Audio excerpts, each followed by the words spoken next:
Hello and welcome to Rewind Reviews, the podcast that dares to ask the big questions that are facing society, such as, does a movie from the 70s feeling nostalgia for the 50s hold up? Spoiler alert, everyone, fucking no. No, it doesn't. Jesus. I think as if you frame it as a West Wing prequel,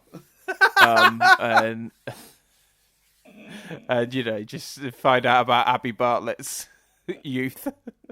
It's a very interesting question, Dan. I get the feeling we both watched this with partners that would say it does hold up. Well, yes and no. Okay, so full disclosure. I watched this with Nadia, who's a huge fan of Grease. And there's this discovery we'll get to in a minute. But basically, the bottom line was she was very aware it wouldn't work and took glee in my frustration at this movie and all elements of it. Because I'm not going to bury the lead. Here's the headline. I think I fucking hate Grease. Like, I don't just mean I didn't enjoy watching the film. I mean, I fucking despise this movie, like, with every fibre of my being. And this isn't a situation like Johnny English where I was just very underwhelmed by it, you know, where I'm like, this is a bad movie and that kind of sucks because I was bored. I, felt anger watching this movie, at all times, because it is infuriatingly stupid. It's infuriatingly poorly written. It's infuriatingly badly shot. It's badly edited. The only thing that makes this movie even partially watchable is that some of the jokes are pretty funny and some of the songs are pretty good. Oh, there's some good performances, I guess, for the time. Every other element of this movie just utterly fails, but not in a it didn't win the race or fails, but it got out the gate and then just immediately fucking died and hit the ground. It didn't even make it to the first hurdle, sort of just failure. Failure so epic and obvious and unbelievable that somebody could let it fail so badly that you just don't even understand how the movie got made to start with. How this is a classic will literally never ever make sense to me. Ever. Ever. I don't understand how it was good then. I don't understand how it was good now. I do not understand the popularity of Grease. Full stop. And I will say, before anyone goes, oh, here's liberal lefty Dan getting upset about about some of the content, I'm going to defend this movie on some of the things it gets accused of in this podcast. So it's not that. I don't give a shit about that. It's a movie from the 70s aping the 50s. Of course, there's some fucking homophobia. There's less homophobia in this movie than fucking Dumb and Dumber. That's not even the fucking problem. So yeah, we'll get into it. But fuck me, did I hate Grease so much? Catchy songs though. Yeah, great songs. You know what I want. You are the one. Great song. I genuinely think that's part of it in terms of why is it revered as a classic, because the songs are insane. Yeah, I'm sorry. I feel very similarly to I think how you feel about this about The Greatest Showman, and I maintain that is only sort of considered a great movie because of the fucking songs. As a movie, as a plot, that film fucking is wafer thin in my opinion. Yeah, but I would still say that is a way better movie than this one, because wafer thin sucks, and I would rather the characters be in more depth, and I would rather the story function on a more connecting level. But at least that movie functions. This movie is a collection of scene after scene of you just concocting reasons for Sandy and Danny to break up and make up for an hour and 50 minutes. Any given scene, you just go, is this an odd number or an even numbered scene? It's an even numbered scene. Okay, they're together. It's an odd numbered scene. Okay, they're broken up. Whether they get together or not at the end of this movie just feels like whether it lands on one or the other is the final scene. That's what happens in this movie. It's certainly being a collection of scenes is absolutely something I felt watching this and said to Jess. I was like, this is all, what relevance does it? It was the dance-off in particular where I switched off. My brain couldn't handle it. Dance-off, yeah, same for me. I was just like, I was like, but what's this got to do with anything? She's like, well, it's the competition. I'm like, no, I know that, but I don't. What's it got to do with anything? But I like that they, Daddy or Jess in particular, love this movie. But let's before we get to whether you recommend it or not, let's do, which I don't know where you're gonna go. Quite frankly, that's I'm on a knife edge about whether you're gonna recommend or not. But let's do nostalgia. So what's your history with Grease? Well, it turns out, Chris, I have none. I what I've discovered, the reveal here is that I don't think I've ever seen Grease all the way through. I remembered 2 scenes from the movie, and I assumed that I either got those through cultural osmosis or just channel surfing as a kid, which is something that doesn't happen now. Like in a modern day, I guess to younger people listening to this podcast, the idea of having seen scenes from a movie without seeing the whole movie seems strange, or chunks of a movie without having seen the whole movie. But if it was on TV and you flicked over and it was 20 minutes of the movie left, you're seeing the last 20 minutes. And it feels like that's maybe what happened, because the 2 scenes 2 scenes plus one other from a different part of the movie, which I guess that is truly cultural osmosis. I remembered Grease Lightning and the framing of it, and then around the car. I remembered that visual. I remembered the car chase in the aqueduct. Not car chase, the car race, I should say. The race in the aqueduct, the drag race. And I remembered You're the One That I Want. But I didn't remember any of the movie. And you didn't remember Summer Nights, Summer Lovin'? I know the song. I knew the song, but I didn't remember any of the visuals that went with it. I didn't remember any of the storylines. I didn't remember any of the characters. I didn't remember the. So sometimes when we do this, we sit down and I don't remember a movie because I've not seen it in a very long time. I get that sort of like that dim view ahead, because I'm starting to remember it as I'm watching it, where like you're sort of seeing the tracks going off into the distance and you're putting it together. So like you start, like the way that would normally work for a movie like this that I've seen but mostly forgotten is I would start the movie and go, oh yeah, there's like an animated opening. Christ, I remember that. And they're going to sing at the bleachers next. Okay, it's starting to come back to me. That did not happen with this movie. And I mean, there was zero recollection of anything beyond the 3 things I just described, which has led me to believe that through cultural osmosis and maybe seeing the last act of the movie, like car race onwards, channel surfing back as a youth. I'm assuming that because I pretty much remembered all of that from like the car race through to You're the One That I Want. And the car flying at the end, which we'll talk about. All of that came back to me as I was watching it, and I was like, okay, I definitely saw this as a kid. But it turns out I don't think I ever saw Grease. I think I just enough time passed that I sort of knew enough about the movie, or remembered enough about the movie, that I was like, I think I've seen that. I just don't remember bits, which is totally normal for someone, pushing 40, like to go like, oh, I think I've seen that because I remember 3 or 4 pretty key scenes and the main plot. So I probably saw that back in the day and I've just forgotten a lot of the detail. But I genuinely don't believe I have any history with this movie. I think I hadn't seen it. And if you'd have asked me as a teenager, I probably would have said, oh no, I've never actually seen all of Grease, because I would have known that I had or hadn't at the time. And over time, I've forgotten that that's the fact, and that information has been replaced by what I did remember of the movie. And I guess at some point I've come to the conclusion I had seen it, but I do not believe so, having watched it yesterday. 2 days ago. Absolute madness. Yeah. What, that you haven't seen it? Yeah, like I isn't that crazy? Like considering some of the films we've covered on here that I have seen, the idea that I've seen Quick Change but not Grease. Do you know what I mean? Yeah, I suppose. Yeah. So yeah, I'd never seen it. That was, I guess, my first full watch of Grease. Which is probably not the way to do it. I assume if I'd seen it when I was younger, I probably would have more of affection for it. But I am completely stripped of any nostalgia for this movie because it doesn't seem like I ever saw it. Anyway, that was a very long way to explain that I haven't seen the movie before. How about you? What's your history with Grease? I remember watching it as a kid, but then equally I watched this and went, no, I definitely saw it all the way through because like I knew the animated opening, I knew the to the point where sorry, when it started on waves and stuff, I was like, doesn't it start with an animated opening? And then Jess was like, oh, this is the pre-titles. I was like, okay, I didn't know how to pre-title thing. And I remembered all the big beats. You don't remember Grease's iconic cold open? Shocking. No. No, I don't. And I got nervous because the acting in that cold open is not strong. Bless them.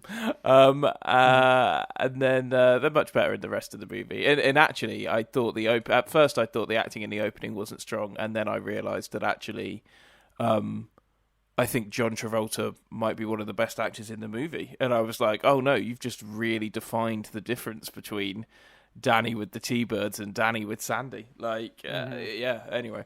So I sort of changed my mind as we watched the movie about the acting in that scene and kind of a bit in general, but we'll get there. So I definitely watched the movie, definitely saw it as a kid, definitely, big fans of it in the household.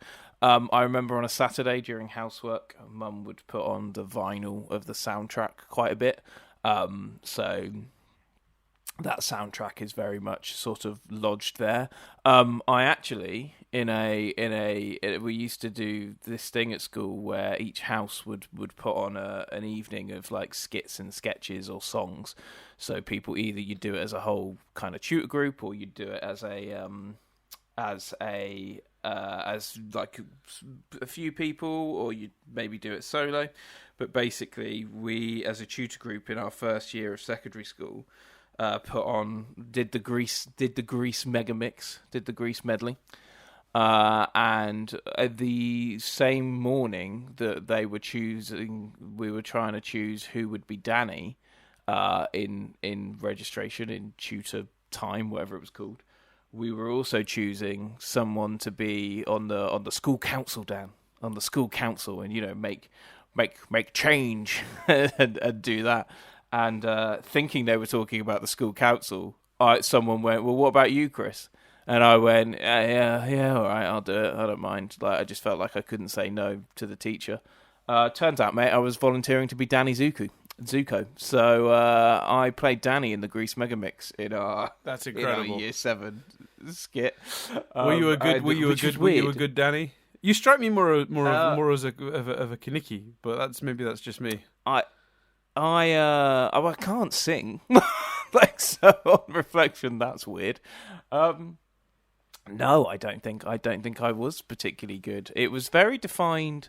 The performance, it was very defined by. I was much similar to Danny and Sandy. I was in an 11-year-old on again, off again situation with the person coincidentally that was playing Sandy. Oh dear.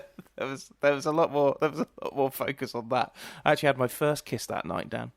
Backstage. Oh, wow. You've got a lot of connection to this film then. Apparently so. And then obviously, the Megamix is interesting though, isn't it? Because I was thinking about this last night. Like, it very famously ends on the "Now tell me more, tell me." So I was watching it like, that Megamix must be in the wrong chronological order.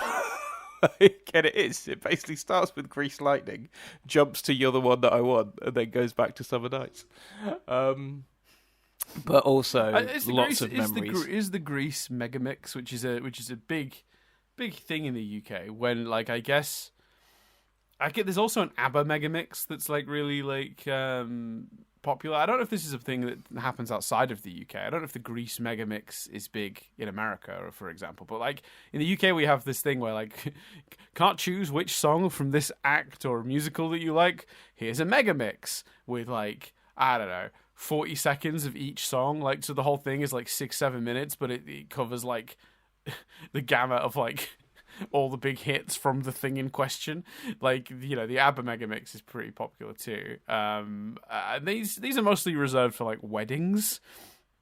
It's a yeah. I very rarely is there a UK wedding where the Grease Megamix is not getting blasted out. Yeah. and like I get it. Like, the music's very iconic, but it's very strange to me looking at it now, thinking about it. Like, why do we do that? I don't know, but I think the only thing now at UK weddings in competition with the Grease Megamix is "Sweet Caroline" by Neil Diamond. Bum bum bum. But, yeah. But yeah. So lots of memories associated with Grease, really. But then, like I say, watching it, just going, I don't remember the scenes or the sketches at all. Like, I knew the big hitters, and I don't know if you had this moment, Dan, but obviously we're just going full spoilers here. It got to like an hour in, and I was like,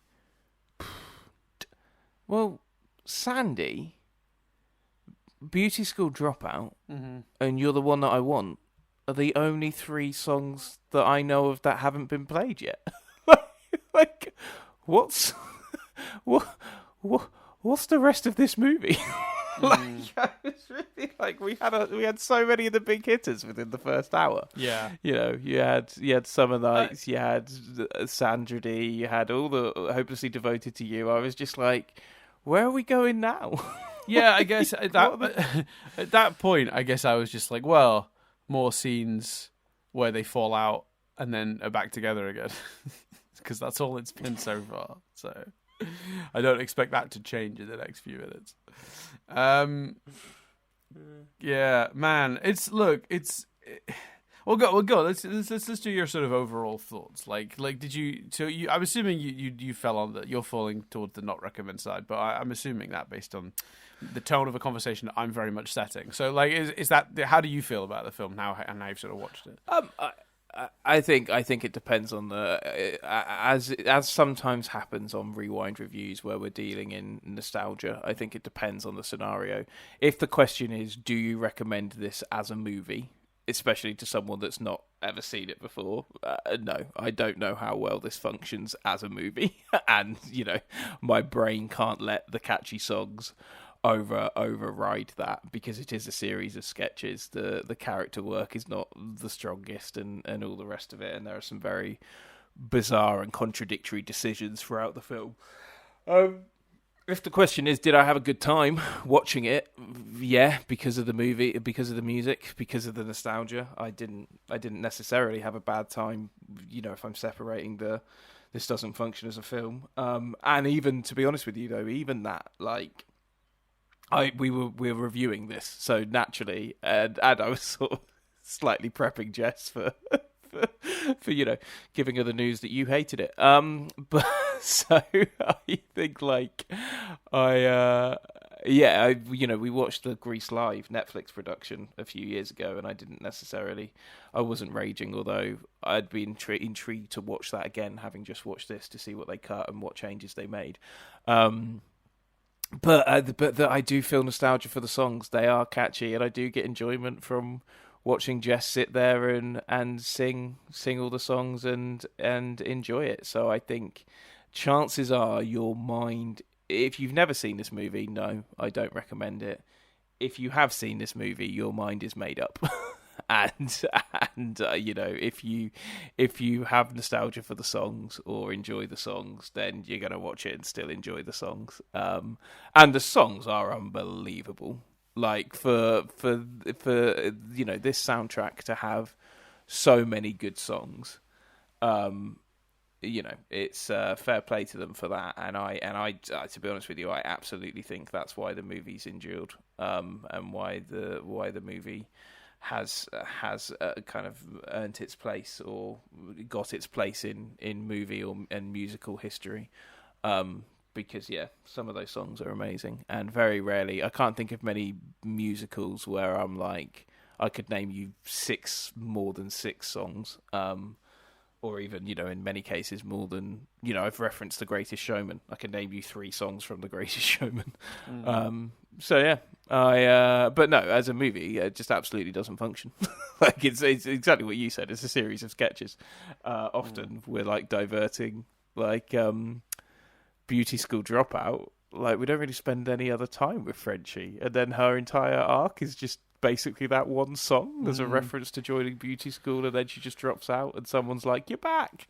You're like, "What? That's not really been explored. Why is this in here?" Other than to have a different character sing a different song. Like, so no, definitely doesn't function as a movie. And I was shocked at how many scenes I didn't remember from the movie aspect of it.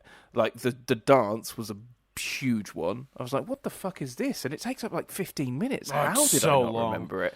I actually, that's the point when I was really breaking point is a strong word, but I had one hand over a temple, and I was just sort of leaning, like rubbing my head, just like this needs to end soon. please It let doesn't this even end do. soon. Yeah, it's mad. And then the other one is like the scene where I was like, "What the fuck?" I remembered that Riz got pregnant. Well, I'll be honest with you, in my mind, she stayed pregnant. But again, the movie doesn't function. Hand wave that away at the end. And no doubt we'll talk about that more as well. But I definitely didn't remember that we see the scene where they decide not to wear the condom. Like, that I didn't remember at all. I was like, what the fuck? And genuinely, I sort of, with that go, maybe I watched it whenever I saw it. It was on TV on a Saturday afternoon. Or we taped it from an airing on TV on a Saturday afternoon, and maybe they edited that scene out. Like, I genuinely thought that. I was like, No, that's probably what happened. Maybe I quite literally have never seen that scene because I didn't ever watch a version where that scene aired. So, yeah. Let's. What was your discovery? You referenced that in text. You alluded to it just then. It was the discovery that I hadn't ever seen it. Was the discovery? Right. The movie is so scattershot. It's so unconcerned with consistent characters, story, plot themes that it gets to a point where, like, I do almost think that trying to intellectualize this movie is folly, which is ironic considering that we're about to, spend, just shy of an hour talking about it and trying to intellectualize it. But it is really hard to do because the movie doesn't care about the movie. So it's hard for me to care enough about it to even review it because I've never seen a film that just gave such little shits about being a film and functioning as a film. And it's like, it's partly that translation from stage to screen, but it's partly a director that's never made a movie before this one. And it's partly like too many cooks in the kitchen in terms of like, this is the original script. There's this guy also who's called Alan Carr, not the Alan Carr that's currently famous as a comedian in the UK, different Alan Carr. But there's a guy called Alan Carr that's like desperately trying to make it his movie, but like on the set, John Travolta is like reverting it to the stage musical whenever he doesn't like the dialogue Alan Carr has made. There are just too many people making changes because the director clearly didn't give a shit. He was like, yeah, whatever, use the line from the play instead, then I don't care. Like this is such a strange, like, when you hear about the production of this movie, you sort of start to realize why it is the way it is. It's like everyone had an idea of what they wanted to do, and then there was no one actually in control and having final say. So the movie is like this hodgepodge of like 10 different people's visions. And I think it's going to be really difficult to review as a result, I think, in any more detail than we've done, just the overall stuff, because I could go, well, let's start with the biggest problem in the whole movie for me. Problem number one, numero uno, the messaging, the theming. Is the message of this movie change who you are to be with the person that you think you love? Like, that's crazy. Like, what message are we sending to women? I mean, what? See, for me, that element is because I go in and when I say on last week's podcast, it's hell of a film to ask the question, does it hold up, and look at through a different lens. And I'm thinking of that question, and I think of all the things that have been discussed about this film since and sort of reevaluated. That is potentially the biggest that gets discussed. And I actually think it's that element of it was actually in some ways worse than I thought, because I didn't realise until this rewatch, or I hadn't maybe seen it recently enough to realise, like, Danny loves her. Danny's in. Danny wants the Sandy that she is. Like, so not only is it change who you are to get the guy, it's think you have to change who you are to get the guy and then change who you are. When actually, what's really sad watching it is Sandy doesn't need to change. Like, Danny's smitten. Danny, even the scene before she appears and everyone's, oh my God, look, leather and big hair. He's like, look, guys, Sandy's the one I want to be with, and I've got to do all I can to get her. And and then it's like, oh, don't worry, she's changed her personality for you. Like, what? And that's the thing, right? If someone wants to say to me, oh, well, that's the idea, it's like, it's almost tragic because she still feels like she has to change even though she likes him. If that's the idea, then the movie doesn't end with him being like, yowza, tight pants. The movie should end with him being like, Sandy, you don't need to do this for me. You can be you. And that is a functional movie. Because what happens is he's like, I'm into her whichever way she is, and then she shows up in like, you know, tight pants and big hair, and he's like, I'm in. Like, what is it, buddy? You don't seem to know. Neither does the movie. So I don't want to hear anyone saying, well, that's actually like quite a clever point because it's making an observation about beauty standards in the 50s and sort of a cultural commentary on the 70s when magazines used to start telling people how they were supposed to look and dress and all that stuff. No, it's gone. That's gone. All that messaging is gone. If that was in the play, which I may very well have been, the sort of the early version of the play, the one from like the sort of like early 70s, like in Chicago and stuff. Maybe, who knows? But like what's in this film, the film we're reviewing, does not lead to that. So I don't want to hear defenses of this movie that are like, oh, it's actually quite a clever commentary. It isn't. Because if it was, the movie ends with Danny rejecting her, changing herself for him. And then we all learn a lesson. You know, instead of this absolute mishmash of nonsense. Also, the fucking sexism of it, in that, like, what she has to do is change her entire personality, and the most effort Danny goes to is he attempts some sports. I forgot about that as well. That's Danny's effort. That was a collection of scenes I didn't remember. Danny tries different athletics. Which, by the way, is, can I just say, as a sort of quote-unquote sketch, is very funny. The idea of this sort of, like, greaser kid who's, you know, misanthropic but, like, just fed up with society and, like, rejecting all the social norms, doing sports for a girl, and then just, like, all of them end in him punching someone is very funny. Yeah. Weird that we don't, like... Like, later on, he's just got the jacket, and we're just led to believe, oh, just off screen, he's done a lot of running. But, I mean, to be honest with you, that makes sense, because it blew my mind that we got to the end of the year at the end of the film. I was like, a whole year's gone by? What's happening here? This is mad. Yeah. Yeah, I don't know, man. So that's, I mean, that's a good example, I think, of like people like accidentally give the movie more credit than it deserves, because they'll either criticize it for the messaging and say that's a bad message to send to young women, which is technically true, or they'll praise it and say, oh, it's actually like a message about that. You know, it's a message about not doing that. But that's not accurate either. And I think basically the answer lies in the middle, which is that maybe someone somewhere had that intent, but it's lost in translation because the movie doesn't really even try to do either of those things. Things just happen. The movie's not trying to give a thumbs up or a thumbs down to any of this shit. It's just scenes are happening. What's happening in this scene? She's in a new outfit and he's all impressed with it. Okay. She's dressed like a greaser. Okay. Cool. I guess. Why is that happening? Yeah, because we thought it'd be a fun way to end the movie. All right. They put no thought into it. That's the problem. That's the issue. So like I said, intellectualizing it is almost folly, but we'll make an effort. Let's break down some of the bigger swings. Let's talk about. Should we start with the controversies? So, for those who don't know or aren't aware of this, there was a bit of kerfuffle about this movie a few years ago. I think it was Boxing Day 2020. The movie airs on the BBC, and the BBC received a large number of complaints about the movie, and social media loses its mind for a few days. The complaints are wide-ranging. I'll address a couple of them quickly here for anyone who isn't sort of aware of what people were complaining about. First of all, casual homophobia.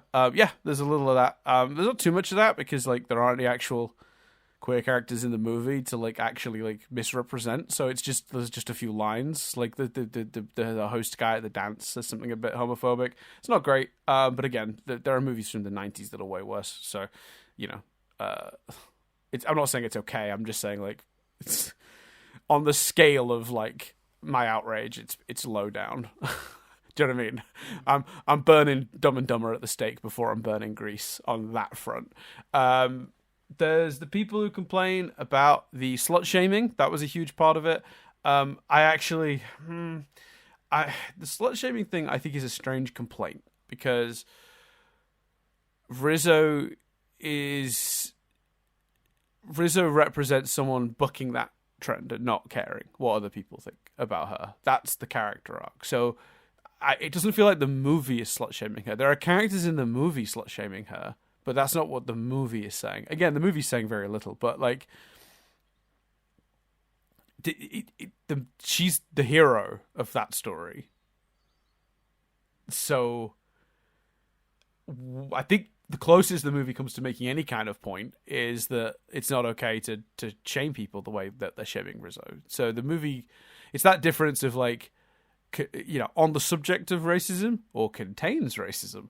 It's different, right? Like a movie about racism doesn't necessarily automatically mean the movie is racist.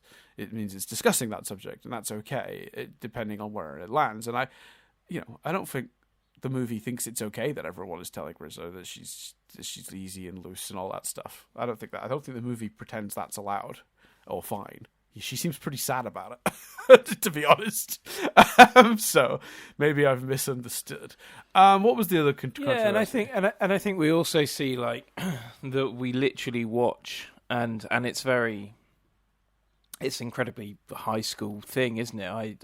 I literally had an experience, obviously not to any serious subject matter, but I remember, you know, being 6 years old and saying that I had a little crush on someone, and I literally watched the person I told it to quite literally go around every table and whisper it in every single individual's ear, which was fun. And then I got a bollocking, can I just say, because the girl in question cried. Now a very close friend gave a speech at her wedding, but like she cried. I think more because she was being talked about than the idea of me having a crush on her, hopefully. So the teacher grabbed, this is just, you know, opening up some wounds, Dan. So the teacher grabs her at the front of the class, she's crying, and the teacher gives us a big speech about gossiping and how bad it is, and directs the speech and anger to me. And I'm like, I'm part of the, I'm the subject of this gossiping. Like, yeah, you if any, like there are two victims in this situation, like the two people being discussed. Yeah, I've not volunteered. I've not asked him to go. Why you point your gaze in that direction? Like, I didn't ask him to go around telling everyone this information. That's a bad teacher. But anyway, you see it here. You watch an equivalent unfold. Can I say you might be about to discuss my favourite scene in the whole movie, but go on. Sorry. Well, I'm talking about when she's like, don't say anything to anyone, and then she does say, someone over here, she tells someone, and then they go car by car. Can I just say, that scene is a masterpiece. She starts walking in the background, and in the foreground, the news travels faster than she does walking. It's an amazing scene, top to bottom. Like that moment from when she says it to when she gets to the other side of the car park, and she's like, news travels fast, is perfect. It's an incredible piece of cinema. Yeah, and what are the earliest examples of a one shot that I it's incredible and it's so good and used brilliantly. But what I'm saying is, to your point, the movie's not portraying that as a good thing. The movie is saying she didn't want anyone to know, and now everyone knows, and that's not a nice thing, and that's not really fair. So yeah, I don't know if. Like you say, it's, you know, is it talking about this subject matter, or is it agreeing with the behaviour? And I don't feel like, you know, we get a whole song about how she feels, and we see the, you know, humane side of her. She thanks Sandy for her support. You know, I think we, I don't think the movie's encouraging it for sure. Yeah, I agree, and I think that there are worse things I could do, which is Rizzo's sort of big song is like. Well, I guess it's not her big song because it's obviously not her most famous song. The Look at Me, Sandra Dee song is obviously bigger, but like for me, that's one of my favorite songs from the film. You know, it's really powerfully done. Stockard Channing, who plays Rizzo, is amazing in this movie, and Rizzo is probably my favorite character. She's probably the most compelling. She's probably the one that the movie puts the most thought into and stays the most consistent throughout the movie. Which isn't saying much. I mean, admittedly, staying the most consistent in this movie is a pretty low bar, if I'm being honest. But at the same time, like, yeah, she is the most compelling character. And I think in terms of like the criticisms it received from a few years ago, just very quickly hit on the last couple of points that people were making. Whitewashing, like there are no like the racism on the grounds of just there are no black people in this movie. There are no people of color in this movie. There are no anyone of any race other than like like sort of very like white people, like the most white people. It's a movie from the 70s about the 50s. I'm not saying it's acceptable, but I don't think how many black people were in movies from this era. Full stop. Like. I'm just saying Grease isn't an exception in that era, tragically. Yes, it should have had more representation in it. It would have been nice if there was some people of color in this movie. I think it would have been good because I'm sure an average American suburban school wasn't 100% white. Like, that seems unlikely. So yeah, it's not a great representation. Not a great movie for representation, but again, it matches the tone of its time. It's not an exception. It is just what the movies like then from then were and are. And then the other one was obviously that the movie doesn't do enough to criticize the behavior of teenage boys. Like, there's a guy trying to look up skirts early in the movie, and they call him a pervert. But then they kind of laugh it off like that's kind of funny. Ha, you're a pervert. And I agree with that one. That sucks that that's in the movie because that just kind of makes it okay a little bit. But again, we're talking about a movie from the 70s, and I'm not saying that gives it a pass. I'm simply saying, like, I don't think there are many movies from the 70s you would put on that didn't have stuff like that in. So Grease, again, not an exception, just from that time.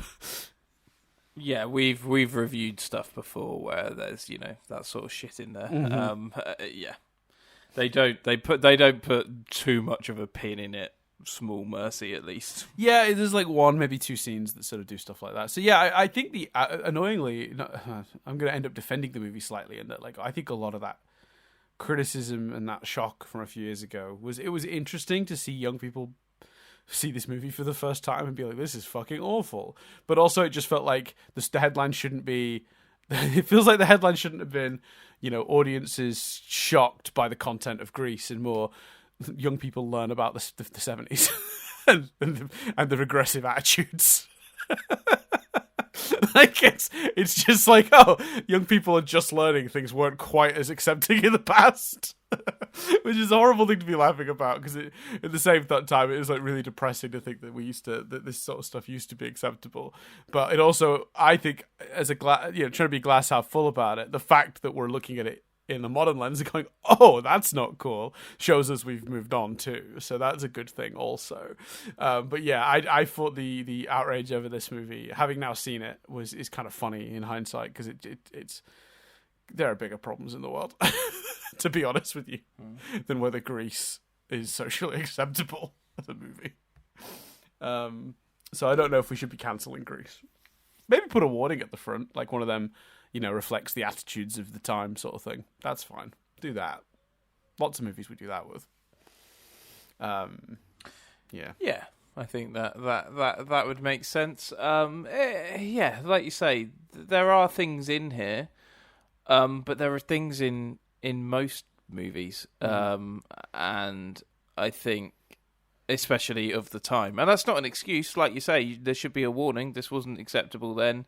It isn't acceptable now, but it is reflective. But I think that a lot of the big hitters, like you described, that it gets accused of, aren't necessarily as prevalent as people think. It's sort of the whole Back to the Future argument that we had, where we discussed everyone. I've heard people refer to it as an incest story, and like we discussed on that podcast, the movie is portraying that as the wrong thing. The movie's point is that it's gross and weird. The movie's not like, yay, incest. That's exactly. The movie is and like everyone is upset by that as it happens, like in the movie. No, even the person who doesn't know it's happening is like, oh, this is weird and wrong. Like the movie That's the point the movie's and making. I think there are examples of that here, and like I say, the real big one for me is actually worse, because it's not that she has to change; it's that she thinks she has to change, and that is worse. And like you said, the movie doesn't address it in a way which makes her see that she doesn't have to change, and that's really sad. Yeah, I think as well. You know what's really interesting about this movie is like it's from a time when we're it's so when the play is written, this time period is only 12 years earlier. So the play is written 71. I think it's in Chicago in 71, telling a story about like 58, 59. So like there's a 12-year. We're being nostalgic. It's like us today being nostalgic for like what 2010, 2012. Do you know what I mean? It's not that long ago. Wait, have I just done bad math? No, that's 12 years, right? Yeah, there you go. I did that okay. This is a good time to say. Go on. This is a good time to say my depressing fact, Dan. Do you want to know my depressing fact? Go on. If they remade Back to the Future today and he went back the same amount of time, the equivalent to 1955 would be 1995.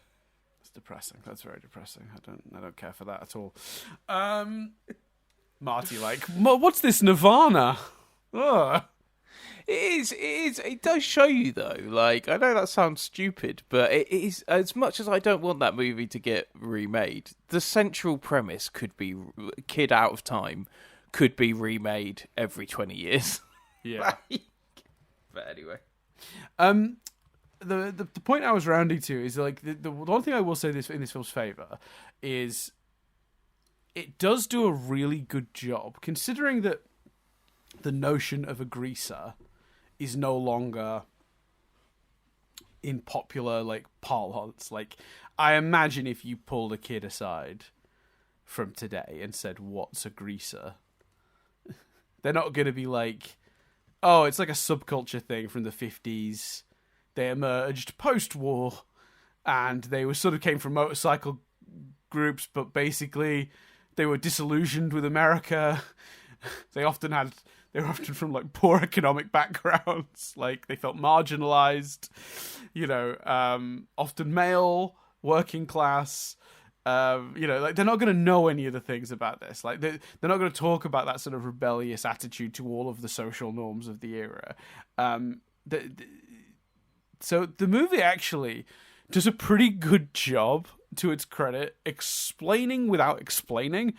You don't necessarily walk away knowing what a greaser is in like a dictionary definition sense, but the T-Birds and the Pink Ladies, who are kind of like who are essentially the female equivalent of a greaser, in that they also have apathy for the social and cultural norms. They definitely don't want to be cheerleaders. They're part of a subculture also. I do feel like you kind of walk away understanding the attitudes of these two groups, even if they don't outright explain the origins and the social context of post-war and all that stuff.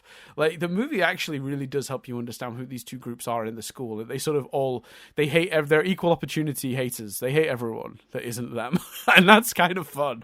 And I like that those two groups come together and sort of find solace in that. I think that's nice too. There's an element of that I think, to this movie's credit, is quite good.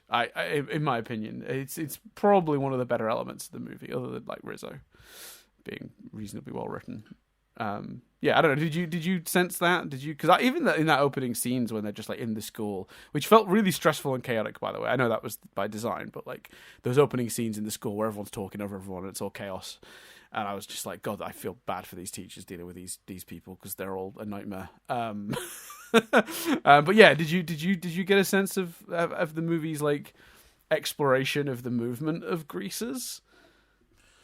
Yeah, I think so. I think that there's an attitude associated with it which the movie portrays really well. I think what they do with Danny and what John Travolta does with that performance of the way he changes around them is really good. Like the scene that got me in terms of that is when, and I agree with your central point there, by the way. And actually, also, I want to say, because I think we, so remind me, the point I was about to make is the cafe, the diner scene, and John Travolta.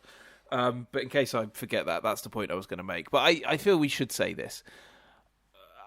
A lot, we've just throughout this podcast, and in particular, we've just had a section, and I was just thinking as you were talking then about kind of the discussion we've just had. Everything we're saying about our view of how it handles the issues and whether they are handled right or wrong is our view on that. And there is absolutely a world where someone could have different experiences of those things, different perspectives of those kind of things, and disagree with them. Dan and I are not saying categorically our feelings on these subject matters and how the film portrays them are the right ones. I just want to make that caveat. Like, hopefully it's usually clear when we do these that that's the case, because as we always say, we're just two morons giving our view. But I think just given some of the subject matters, it's worth firmly reiterating. If someone disagreed, I think we'd have a discussion about it and be open to going, okay, yeah, I can see where you're coming from. Absolutely. Like, we're just giving our view. I think if you're sat there and have your reasons for feeling differently, absolutely makes complete sense. Can absolutely see why people would feel very nuanced, very different things about some of the content of this movie. We're just giving our reaction to it. And as Dad said in a voice note last night, like, maybe we're not the people to review this movie for a number of reasons. Oh, we're definitely not the people to review this movie for so many reasons. Like, I get more reasons than I can even think. But like even possibly count in the time frame of this podcast. If we just were listing reasons we shouldn't review this movie, it would take longer than reviewing the movie, and that is saying something. So I just wanted to make that point. Like, we're very much just giving our perspective on it. Yeah. So very quickly, just to tag on that very quickly. When I'm saying, for me, the movie isn't saying. Obviously, everyone will read art the way they want to read art. And my perspective, from my viewing of the movie, is that the movie is not glorifying and saying slut shaming is great. That's what I got out of the movie. But everyone's going to read the movie differently. So obviously, someone else might watch it and feel like the movie is glorifying that and do it. And that was my experience, but that might be yours, and you might therefore be way more offended at the movie than I am. That's just that we've taken different things from it. I think the funny thing about that would be that in that situation, we both agree that slut shaming is bad and a movie shouldn't be glorifying it. We've just seen different things in the movie. We'd still have the core point of agreeing. Just whether it's a problem or not is where we disagree. Like, the same with the lack of diversity in the school. We both would agree, if someone was disagreed with me on that point, we would both agree the movie should have more diversity in it. But whether it's a huge problem, we might disagree on. Because again, I'm kind of in a position of, if you pick out pretty much every film from the same year that this came out, how much diversity are you going to find in those movies? Because the answer is probably not a lot, which means not that it's better. I'm relitigating. Sorry, I shouldn't be doing that. But that's my point. Is like we're all coming to the same agreement. Just whether the film is or isn't offending is what's different. I think the phrasing is almost not what you mean. Even the phrasing isn't. Is it a problem? Because you wouldn't disagree on whether it's a problem, because obviously it's a fucking problem. Right. What you disagree on is whether the movie should be held accountable for that. You're right. When given when it was made. Yes. Yeah. I appreciate you catching me on that. That is bad phrasing on my part. I just wanted to, just wanted to make that point. I think it was worth doing. As in the overall point, not the specific phrasing then. Going back to what I was saying, the T-birds of it all and who they are, and the moment where I went, oh, John Travolta's performance. And by the way, I looked it up. Insane. Saturday Night Fever came out the year before this. What a fucking time period John Travolta was having. We'll talk about that later, but I will say this. He had 4 days off between filming Saturday Night Fever and rehearsing for Grease. Jeez. And he was working on a TV show at the time. Wow. Yeah. And people think Timothy Chalamet's having a moment. Why did I pick an actor whose name I can't pronounce? Anyway, the cafe scene where he goes, "Give me a minute," and he swanters round the back, and then he comes round, and he's decided to, whether it's this is Travolta's decision or in the script, who knows? But he's decided to go the long way so that they don't see he's going to speak to her, and then he sits at the bar, and then he swanters over, and he is just a different Danny. John Travolta's performance in that scene, I was like, oh, I've underestimated what you're doing here, and what you're doing here is actually brilliant. Yeah. And like you are able to be both the lovesick puppy and the cool smooth T-bird, like and in many scenes idiot frat boy whatever style T-bird, like, but there is actually a lot of nuance to what you're doing here, and and Sandy too, like I don't actually think there's a bad performance in this on reflection. Olivia Newton-John is of course brilliant as Sandy, but the moment where I think the sort of T-birds of it all is nicely defined, but also the moment where I went, oh, I think what John Travolta's doing is actually genius. is that diner scene? I just thought I was like, oh, this is a brilliant performance. Yeah, it's incredible. The moment I realized I had a similar experience, but the moment I had it was with the first scene they do that with that transition, which is when the pink ladies sort of take some, let's just say, glee, Rizzo particularly, in like they know that Sandy is at the same school with the guy she just had spent the summer with, and they bring her over, and he's like, and he forgets himself for like a minute. He's like, Sandy, how are you? I can't believe it's you. And he's like, baby, whatever. And he's like brushing his hair. Like that moment when he flicks between the two, when he realizes his buddies are like watching him really closely, is incredible. Like it's so on a dime, because the diner one is a different version of the same trick where he does it like slowly. Like where he sort of like he walks over and he's slowly dropping the facade every move he makes until he's with Sandy and he's clearly being himself. But what's equally impressive is he's also able to do that thing where he switches it at like the time it takes you to click your finger sort of thing. Like he's so he gets caught out because he's so shocked to see her and so delighted to see her, and then his like brain catches up with him and his buddies are with him and he's like, yeah, whatever, I'm how it goes, baby. He's like doing all the bullshit, and like that's also really impressive. So I agree with you. I think Travolta is an absolute like mad genius in this movie because it's such a bold performance, and maybe that's how it is in the play, and maybe he's just borrowed it from the performances he's observed, because he briefly toured with Grease as a different character. He was like a really small character, like a character whose name I even forgotten, like just a sort of a, like, I don't know, maybe like a more ensemble-y character. So, is there a character called like Dewey or something like that? And he was I think so, yeah. Yeah, but he wasn't even like the main. He was like he was like the alternate. Like he went in on when the guy that normally did it couldn't or whatever. But like, so he obviously just observed the show and understood the show. But I don't want to but I don't want to undersell what he's doing here either, because it's clear where he figured it out, but it's also like impressive that he was able to witness it, put his own spin on it, and then do it so brilliantly. And I think that's the same for everyone in the movie. While we're on the subject of the cast, I kind of think it's weirdly charming that it's a bunch of 30-year-olds pretending to be teenagers. I think that adds to the charm of the movie, that these are all just adults pretending to be teenagers. It doesn't feel weird to me. It just kind of feels intentional, almost like a deliberate sort of like parody element. It's maybe not what it was, but like Stockard Channing was 33 when she played Rizzo. I think Olivia Newton-John was like 28. Jeff Conway, who plays Kinnicky, was 26. So these were all people in their 20s. I think one of the youngest on the cast was actually Travolta, who was 23. But like, they're all like, not all, but they're mostly in their 30s. Like they're like, yeah, they're like late 20s, early 30s for the cast is the average sort of age range for these teenagers.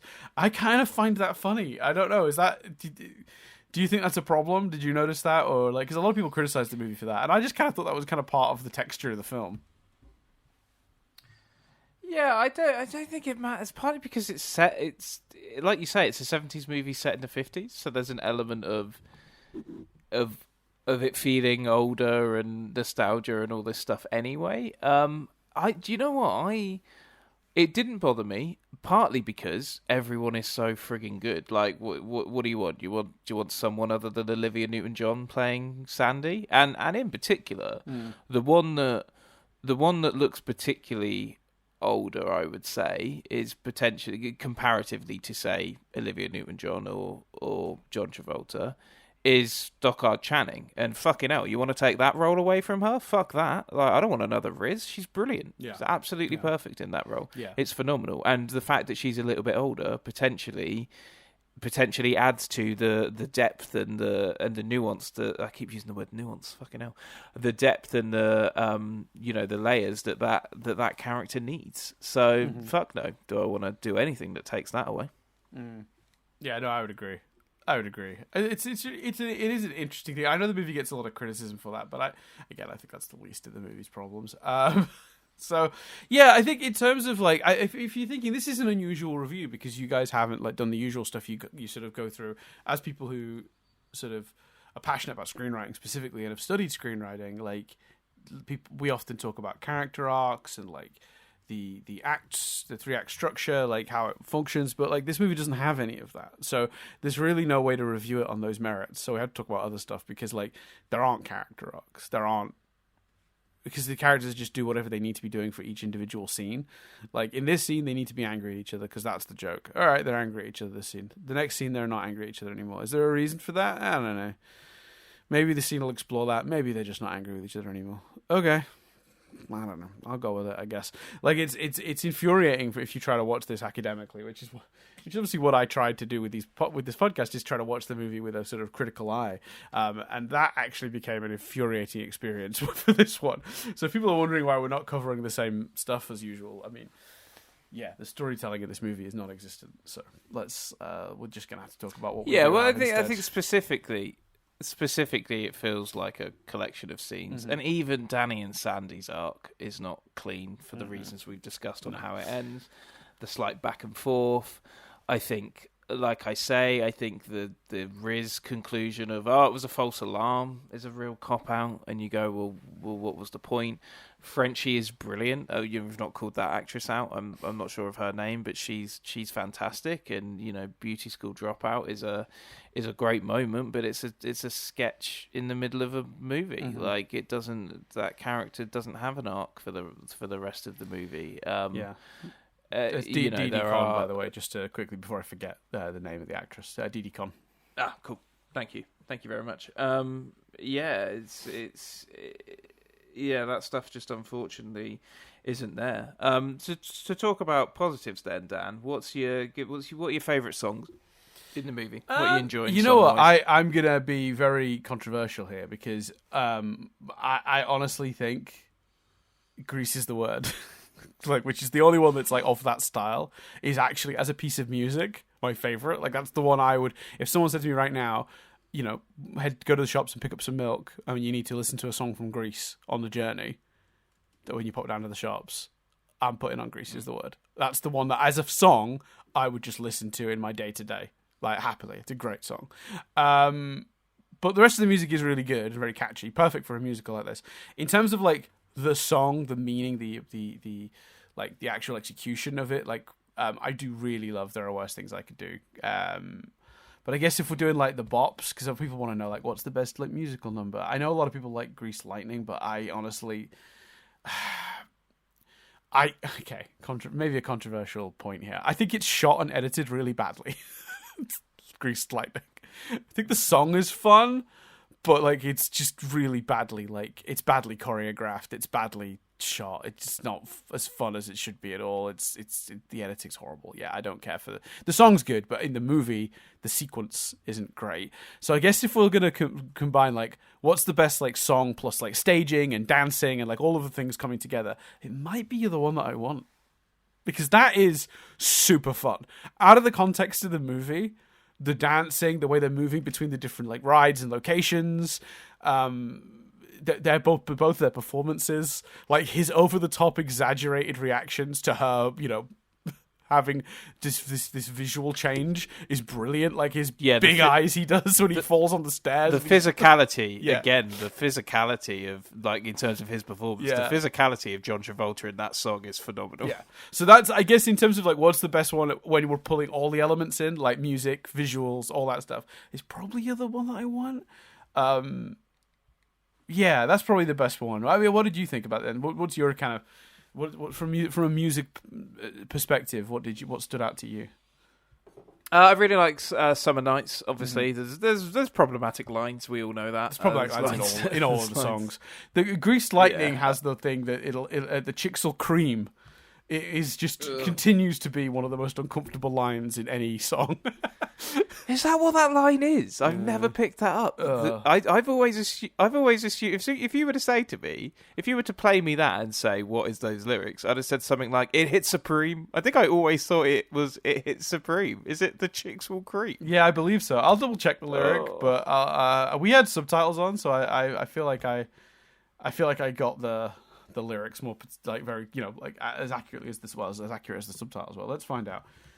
Yeah, you are supreme. The chicks will cream. For Greased Lightning. Yeah. Oh God. Yeah. I don't mind Greased Lightning. I think we talk about Greased Lightning last because obviously we need to talk about whether the fantasy sequences within Greased Lightning and Beauty School Dropout justify the car flying at the end. They don't. We'll talk about that. They don't. We'll talk about it, but they don't.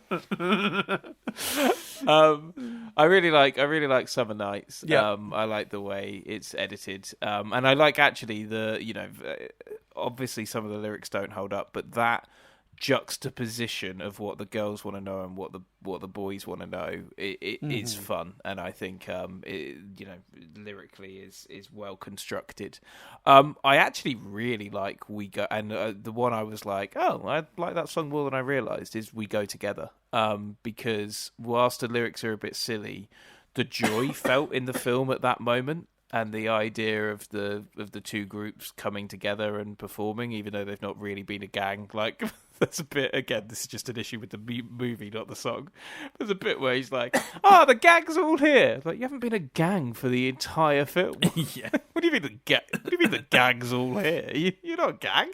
Like, okay, fine. But yeah, I actually kind of prefer. I think You're the One That I Want holds up really well based on the performances, and like almost like it's almost like the best music video as a song though. Like it's a little repetitive. Sure, I've sort of found. So yeah, I really liked We Go Together, and I guess I've never really liked Beauty School Dropout, but the sheer absurdity of it and the fact that I looked it up after, and there was a West End production where Peter Andre played and the notion that Peter Andre came in every night, the angel, did one song, and then fucked off, just makes me and probably for more money than anyone else in the production was being paid. That's hilarious. Yeah, exactly. So yeah, I was surprised though. I if going into it, if you'd have said the songs, I'd have said, oh well, there's Summer Nights, there's You're the One That I Want, there's Greased Lightning. There's Grease is the word, and then I'd have been like, and Sandy too. I had a soft spot for Sandy as a kid. Yeah, I was surprised at the amount of other songs that I had muscle memory of and enjoyed. Look at Me, it's Sandra D, and Hopelessly Devoted to You, etc. Music's great. Music is undeniably brilliant, and also I don't think it's one of those things. We talked a lot last week with Hercules about the notion of sometimes the notion of, does the music in The Lion King feel better than the music in Hercules through cultural osmosis and the fact that repetition. We've heard those songs so much. Sorry? Repetition. Yeah, hearing those songs so much a reason they feel more iconic when you watch the movie. Yeah. Mm-hmm. I don't think that's the case here. I think the songs are straight up bops. The music's fantastic. Yeah, I think that the music is good, but you have also had repetition. This is music we're all extremely familiar with. So it's hard. We actually can't know the answer, in truth, because there's no world we can live in. We don't have the ability to portal gun into another dimension where the music of Grease wasn't as culturally iconic and therefore wasn't as replayed. We don't, but I think the level of which Grease is played and is iconic has to come from the songs being amazing. Like, the Circle of Life in Hakuna Matata are brilliant. We're not busting them out at every wedding. Yeah, but they're not. They're not the songs. They're not the style of song you would play at a wedding. So I don't know if that's a comparison either. These are like sort of like disco-y, sort of like, well, particularly with the Grease is the word, but like these are all like pop songs. These are like actually the sort of music you would listen to, or a person might listen to in their actual life. They all function as songs of their own. Maybe that is the difference. These are like the songs feel written as songs first, rather than songs designed to help tell a story in a wider thing. You're the One That I Want is such a generic idea. You can pull that song out of the musical, put it on the radio, and it works. But there aren't many masterpiece musicals where that is true, because they're designed to help tell a story. You take a song out of like Hamilton, for example, and stick it on the radio, it's going to seem really strange because it's going to be telling a story and you're not going to be in the middle of that story. You take a song out of like, I'm trying to like, well, of course, I nearly said Mamma Mia then. Mamma Mia are normal songs that have been turned into a story, so that doesn't work either. But, if you go to like a popular musical and you just strip a song out of it and put it on the radio, it generally doesn't work. What this movie has done is it's made songs, because the story is so thin, the songs work regardless of it, because they're all very generic ideas, with the exception of one or two. Yeah, I think something like Aladdin's a good example for that. I think in a way, you can't even in a way use Hamilton in the discussion, because Hamilton, the songs are the dialogue and it's so specific. But I think to your point, The Greatest Showman, to take a shot, I'm bringing that up again, backs up your point. I think the reason The Greatest Showman songs are so effective is you can listen to This Is Me and it's just a powerful anthem about being yourself. Yep. It doesn't matter that you could fall in love with that song whether you know the musical and the context or not. Whereas something like Prince Ali from Aladdin is telling the story, and you need the context of this is a poor kid that's gotten these riches, and it's funny because of the context of that, right? Like when you hear it just as a song, it doesn't really function. And I think that's, to Grease's credit, it's done that. So I actually think some of the reason Grease remains a hit, it's not just because and look, I'm not trying to say the music isn't good. All I'm saying is we can't really know with any certainty if these songs would work if we hadn't had them drilled into us, because they were such radio plays that played on the radio so much that our parents loved them, and our parents then made us listen to them, and they now get played at weddings, which means young people are hearing them and are familiar with them. It keeps going, and without that avalanche starting, so to speak, without that snowball beginning, it's hard. We'll never know if these songs work as well in true isolation, unless we can find like a person that like lives in a forest somewhere that's never seen a movie or heard a song. Then we can see if they still like the songs, think they're bops. Yeah, isolate. I reckon they would. We need to go to like Papua New Guinea and find some of those tribes and be like, right, guys, I know like the fact we showed up in any kind of like a helicopter or car, whatever we've showed up in is a problem, and you guys are all freaking out about that. But I've got a movie. I really want you to see Grease, because I need to know if you like these songs in isolation.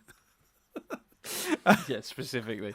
Let's talk. Let's do it. Let's. Okay. So we've got the pure dream sequence of Beauty School Dropout. Mm-hmm. We've got the random imaginary. It's in their heads, but we're seeing it. Grease lightning. Yep. Let's imagine what this car looks like. Mm-hmm. And we've got a flying car at the very end. Talk to me about how you feel about the more fantasy elements of this movie done. I think Beauty School Dropout and Grease Lightning work perfectly fine. I think they are very clearly delineated as the idle fantasies of imaginative teens. In Grease Lightning, they're imagining how great this car could be. I think that's very clear. I think the lines between reality and the fantasy are extremely well laid out, even if I don't think that sequence is particularly well shot and edited otherwise. Go on. Sorry. But, I tell you one amazing bit of editing in that sequence, and that is the jump cut from the end of the fantasy sequence to exactly the same pose and scene on the shitty car in the garage. Yeah. That's very funny. Well, that's very well edited. It's well done because it does the thing it needs to do, which is immediately tell you that everything we were just saying was in their heads, and the car doesn't look like that, and there's still a lot of work to do. Blah blah blah. It's never going to look like that. That's just not possible. But yeah, fingers crossed. Let's see how the next one goes. And we got Beauty School Dropout. Same rules, basically. It's very clear. This is her having an internal struggle and visualizing that. And I'm okay with that too, because the movie makes it very clear what reality is and what the fantasy is. What I do not care for, I think, is one of the most perplexing choices in the movie, which is saying something because it is a movie of perplexing choices. I cannot tell you, Chris, how angry I got. When I talked about earlier, this movie made me angry. I cannot tell you how fucking furious I was when that car flew. I was like, what the because presumably fuck is you happening? didn't... Because I'm watching that entire scene going... literally, like 5 minutes before the end of the movie, I go... and Jess is like, what? And I was like, I've just remembered that this movie ends with them flying away in a car. But for you, that would have been a surprise. Correct. Oh, no. Yeah. I imagine you didn't enjoy that at all. No, I was fuming. I was so mad. I was like, you could it was bad enough you couldn't keep your themes or your characters straight across this movie and be consistent with that across the movie. At least the difference between fantasy and reality has been consistent. Oh, wait, no, you've thrown that out the fucking window too. All right, fine. I was suspicious the minute the car showed up looking like the one from the fantasy. Because I was like, if they just finally successfully done it up that way? But then it flew, and I was like, I don't fucking know anymore. Is any of this real? I don't know. I don't care. As if anything matters, I guess. I literally, it was defeat, that moment for me. It was just utter defeat. I was just like, I just give up. I can't. I actually gave up around the school dance sequence, because that just went on for fucking ever. But, proper just baffled defeat. Just couldn't figure it out. Don't understand. I don't know how you get it so wrong. This is one of those things I was talking about at the beginning of the movie where I'm just like, I cannot actually understand a movie being made this way and these choices being made and it making sense. Yeah, it's fucking awful. Absolutely dreadful choice. Why can't they just drive off into the sunset? That's fine. What's wrong with that? Why doesn't that work? Why didn't they do that, Chris? Yeah, I agree. It's very weird. To be honest with you, I think they just, they're just walking off. They're just leading the dancers, walking and singing behind them, and then the camera pads up and leaves it on the funfair and the joy. Yeah, they didn't even shoot it well. That's the other thing. If you're going to say, we're going to do a big bombastic end, the car's going to fly, I'm like, that's crazy and shouldn't work and doesn't work, but at least we're going to get to see the car actually take off and shit. We're going to do a cool special effect. No. We're just going to sort of have this weird thing where the camera fixed to the car sort of makes it look like it's tilted up, and then we're going to cut to clouds to imply it's up in the clouds now. Oh, we're not going to see them flying through the clouds or anything. No, we can't afford to do that. This is $8 million movie. We don't do it then. You can't afford to do it properly. You don't do it. It's badly made as well as a shitty choice. The fuck is wrong with this movie, man? Yeah, it was mad. Absolutely hated it. The car chase? The car chase I thought was actually, for often in a movie like that, you'll be like, well, there's no feasible way this car is winning. I mean, obviously the Kaneki not being in the race because of, that moment's ridiculous, obviously. But I think, in justice general, for Kaneki the in this movie that... in general, I think. We'll talk about that, but yeah, go on. You what? Sorry, say that again. Justice for Kaneki, full stop, throughout this movie, but we'll talk about that. Yeah, I think that's fair. But I think, the cleverness of using the puddle and just getting ahead of them and basically like covering them in water. And I mean, there's no clear... I was watching it going, well, where's the finish line of this race? What is this race? Is the race first one to puddle, the other one wins? No, they do say it's between the two bridges. So you go to the other bridge. Once you've passed the bridge, you can turn around, and then when you get back through the other bridge, that's the finish line. They do lay that part out. To be fair, I don't blame you for not picking up on that, Chris, because my brain switched off multiple times throughout the last act of this movie. I desperately, and it wasn't like I was trying so hard to make sure I took in every detail of this movie, but once it became clear the movie didn't give a shit about consistency of the characters or what was going on scene to scene, it was very hard for me to stay invested, because it is fucking dreadful at that. But anyway, I thought it was okay. To be honest, I thought it was pretty poorly shot, which is a shame because the ideas of it aren't terrible. The idea that you would do the race and that it's like he's got those spikes and the thing, that's kind of an exciting... It's dumb, but it's like, oh, that's an exciting angle on this. It's kind of like the chariot race thing from... what's the movie with the big famous chariot race? My brain. See, this is what I mean. This movie has made me dumber. Chariots of Fire? Oh, yeah, Chariot. Yeah, you got Chariots of Fire. Thank you, Chris. I think it's kind of I believe it's mimicking that, but it's all just shot in the blandest possible way, like these wides and then like the close up of the thing happening. I don't know. I found it. I found this scene was the most telling that this is a first time film director, like specifically this scene. It's okay though. It functions. It's on paper. It was written reasonably well, clearly, because like what actually happens in it is reasonably engaging. Yeah, I feel like it was just shot really boringly. But to be honest, that's like the least of this movie's problems. So I guess I can't really complain too much about that, because that's the reality of that is like such a small issue in this ocean of fucking bullshit that I was just, it's fine. I could sit here and moan about that it was directed blandly, but like I would take bland directing for just someone to have spent 10 seconds thinking about the characters. To talk about something positive, because I feel like we shouldn't be sort of wrapping up on all these negative notes. I thought the movie was pretty funny. I'll give it that. There are like a few jokes that I really liked. One of my favorites being when they first see the rival gang and one of them whips out a knife and the other one pulls out a water pistol. I thought watching the T-Birds do that was really funny. I thought that was an interesting way to characterize them.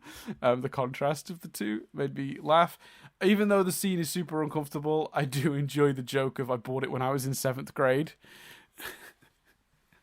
The way his Kaneki's confidence drains when she's like, "You've got protection." He's like, "Yeah, baby, I got protection," and then there's a hole in it, and he has to admit why. The implication being that like, was funny. The confident guy is never. That's pretty good. To jump in here, if you're doing compliments to wrap up, justice for Kaneki, because that doesn't sound like a compliment. While we're talking Kaneki. Yeah, well, look. So this is a victim. My understanding from a little bit of research I did was that the original play was an ensemble, and everyone got equal time. But the movie, the choice was made to make this Sandy and Danny's movie and story, and the victim of that is Kaneki for a couple of reasons. The main example from that element being changed is that means the story, it's like it's Kaneki's car, but all of the things that happen with that car that are the most interesting are Danny. So, and one of them is John Travolta just being like, "I want to do that song." So Grease Lightning was just John Travolta being like, "I want to do Grease Lightning." In the show, Kaneki sings that song. Obviously, it's his car. If I ever show up to your house, Chris, and you've bought a new car, and then I start singing about all the great things I'm going to do in that car, shut me up. It's weird. Stop me immediately. I mean, if you turn up to my house to burst into song about me buying a new car, I'm going to assume we're both on drugs. Let's assume that that bursting into song is normal in the reality this is happening in. I still think it's weird that I'm not singing about my own car, but about yours. It doesn't really make sense. I think the notion of me buying a car is weird, but yes, I see your point. It's strange. It's super weird, and it's clear when you're watching it that it doesn't fit. It doesn't work, and it's because they're putting the round thing in the square hole. It just doesn't fit because it was never supposed to fit. It's supposed to be Kanicki's song. It's supposed to be Kanicki's race, and the movie contrives reasons for it not to be, but it doesn't function because the movie's too lazy to do it even that well. And doesn't really want to put too much thought into it. It's just like, it's his song now. Kanicki's not well enough to do the race. Okay. And the lays in which, like the lack of effort in which they made the change from ensemble to focusing on Danny and Sandy is another huge problem with this movie. Because it is done so lazily. So fucking lazily. Yeah, I don't know, man. It's a bad movie. So yeah, justice for Kanicki. He deserves... He deserves the plots that are designed for him. Take the character fucking out of the movie. Let it be.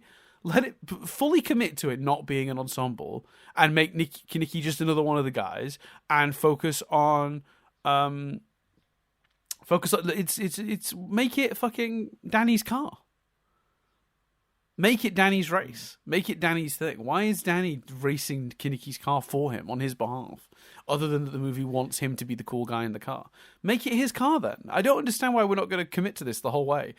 Just all these weird lines and awkward scenes. Like the scene where he makes him his second is so awkward because you know it's just because they wanted to put John Travolta in the car and you know where it's going the second that scene starts. Don't worry about that stuff. Just make it his car from the beginning then. It's so weird. So weird, Chris. Bizarre. It is very bizarre.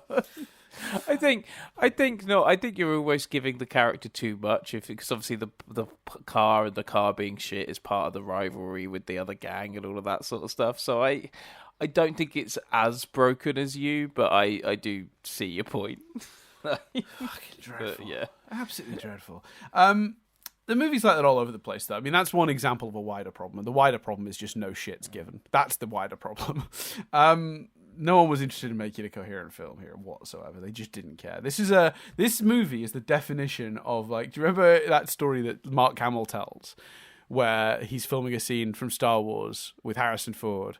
And he's like, if this scene is after the trash compactor, shouldn't my hair have all schmutz in it? And Harrison Ford apparently just turned around and went, kid, it's not that kind of movie. Yeah. If they notice that, we're in real trouble. And it's like this movie is the fucking antithesis of that, where like it feels like every time someone went, does this scene make sense? The director and the writers just went, it's not a kind of movie. But they just literally didn't care. Like no one seems to have given a shit about making a functional film here. But to compliment the movie, go back to the compliments of the movie, I will say, in terms of the comedy, it's generally speaking on point. There are so many, and the tone. Tone. We haven't talked about tone. The movie's pitch perfect tone-wise. It's the one thing they absolutely hit out of the park. It's like wacky and zany comedy, and it's consistent the whole way through. They've created this weird world where sort of like adults are all but absent, except for like people who run the diner and the teachers. Like it's this weird world where just like no one's parents exist, and that's just consistent throughout. And like everyone says weird shit all the time. Like the joke where the teacher is on the oh my god, the joke that killed me, and I wrote it down. It's in my notes. Tell me quickly. Yeah, here it is. So the teacher. The two kids mooned at this event on front of TV cameras, and she says, "We have pictures of you so-called mooners, and just because the pictures aren't of your faces doesn't mean we can't identify you. At this very moment, these pictures are on their way to Washington, where the FBI has experts in this type of identification. If you turn yourselves in now, you may escape a federal charge." It's the most ridiculous sentence ever spoken. It's weird because that sentence in isolation there shouldn't be a movie alive that sentence works in. I like the notion as well because like very soon after that is the scene where they arrive at the drive-in and they're in the boot. And it's not said, but I like the implication that they're in hiding, even though obviously everyone knows it was them. A plot that is then just forgotten about, but still. Yeah, well, yeah, because that's just what the movie does. But, like, legitimately, like, the one thing the movie does get right, in my opinion, is the comedy and the tone. And if it got any of the story stuff right as well, it would be a slam dunk when combined with the music. And I'd be sitting here going, oh, it's a nitpick, but some of the editing and directing is not great. Like, and that would be it. That would be the closest I have to a complaint. It's so crazy how this movie is just not at all the sum of its parts because of this lack of cohesion. Is there are there any other things I want to talk about? Oh, Christ. Oh, at the beginning of the movie, I was making notes about character stuff. And I was like, what? She's just okay with him now? That was easy. Why are they suddenly just talking to each other again? And it's like, at a certain point, I stopped even making notes like that because it's just, the movie didn't care. Oh, creepy TV producer guy or TV presenter guy, radio presenter guy that like comes onto a high school girl. It's weird that this movie sort of is saved from that being really bad by the fact that all the actors are like in their 30s. On paper though, that's fucking horrendous. I don't think that's acceptable at all. Nadia had a nitpick. She didn't think he did enough to spike the punch. She was like, he barely spiked the punch. Like that was such a small amount of alcohol he dipped into that.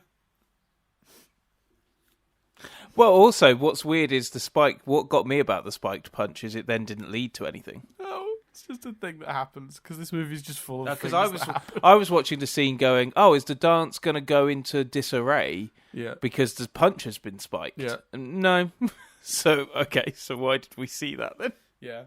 And also, if Danny is this greaser and these are like people that are like counterculture and they don't care for pop culture and they don't care for like they're sort of like railing against sort of traditional some of the norms of society. Why is he so good at dancing? Like, did he do dance classes? Does that not fly in the face of greaser mentality? Or is it just that like he needs to be able to dance because that one scene is like important that they get John Travolta to dance because he's famous for dancing? Yeah, well, that's it. I mean, that's definitely it. But that scene also falls apart in like the why, like. Sandy running off, but also Danny not noticing that the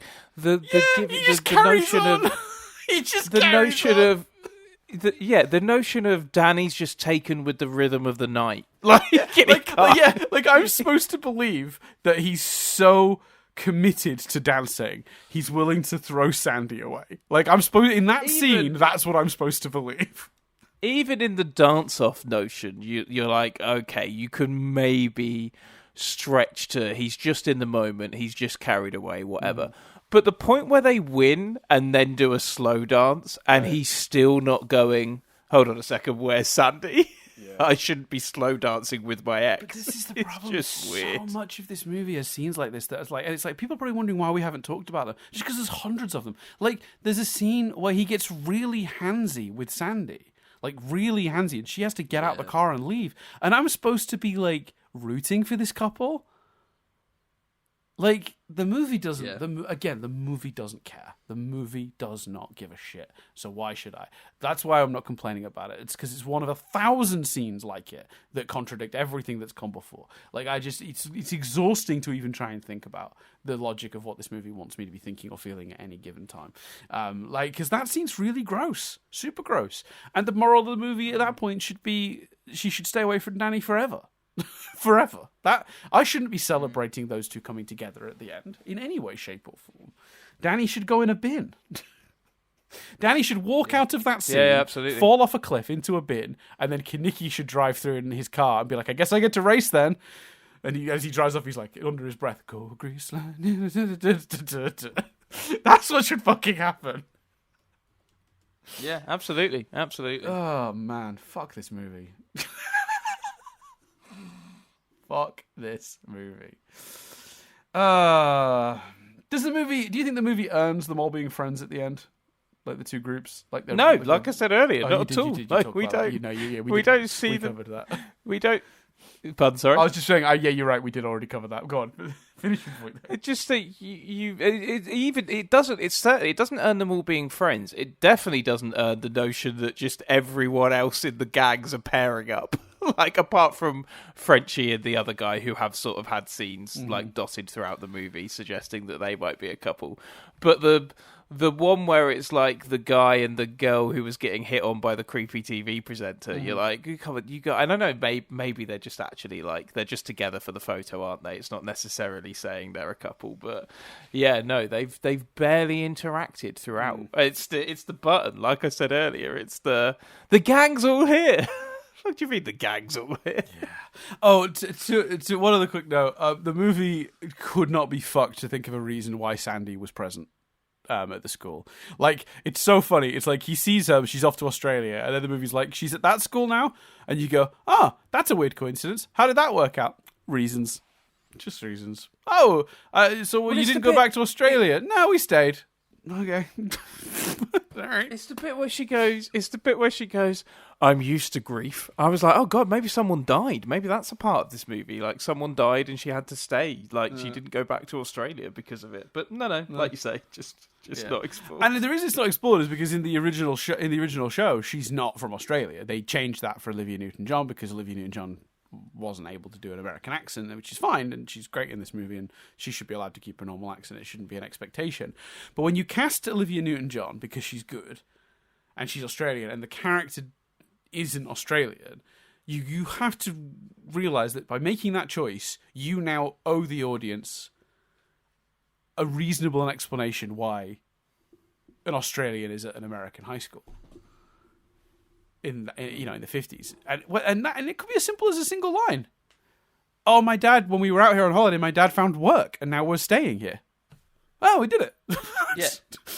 Yeah. One line, cool, we solved it. I'm not saying the writers needed to rework the entire script and make it about her Australianness. I'm just like, make some effort, like, to explain, because even at the beginning of the movie, like they're together on the beach and they were at the school, and I turned to Nadia when they were doing Summer Love, and I was like, and they just don't know that they're at the same school. So is it a surprise? Was it a surprise also to Sandy that she's here? And Nadia was like, yeah, the movie doesn't really cover it. I'm like, so you're telling me that those two hung out over summer, she genuinely thought she was going back to Australia, and now she's just in an American school nearby, and we're just gonna like gloss over the coincidence of that? Yeah, okay, fine, whatever. I like the idea that this is obviously the first 5 minutes, so my assumption is Nadia sat there going, oh, we're going to be in trouble here. She knew already. She said, this is the reveal I had, which is that, so I said to Nadia, we're doing Grease this week, I'm gonna have to watch it. Do you want to watch it with me? She's like, oh yeah, can't wait, let's do Grease. Turns out she was excited because she knew this movie would make me mad. She absolutely knew this movie was going to infuriate me. And the funny thing was, before we started, she was like, am I allowed to sing, or are you going to be concentrating on writing notes? Because I do write notes while I watch the movies. And I was like, oh no, you feel free to sing. Yeah, of course, have fun, enjoy the movie. And it was so funny because very quickly she was absolutely belting out the songs, which is absolutely fine. I'm glad she had a good time. At least one of us did. Do you know what I mean? Let one of us have had fun. Yeah. But it was funny that it was I hated how stereotypical it was. Do you know what I mean?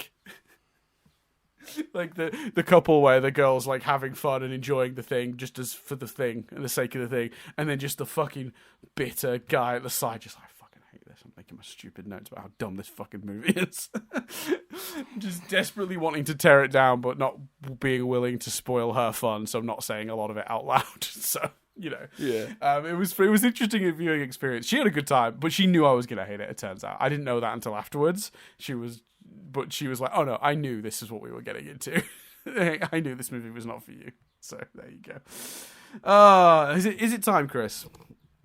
Is it time? Yes, I think so. Especially if there's a lot of it. Let's do it. Let's triv it up. I'm gonna give you some trivia. I'd say there's a medium amount of trivia.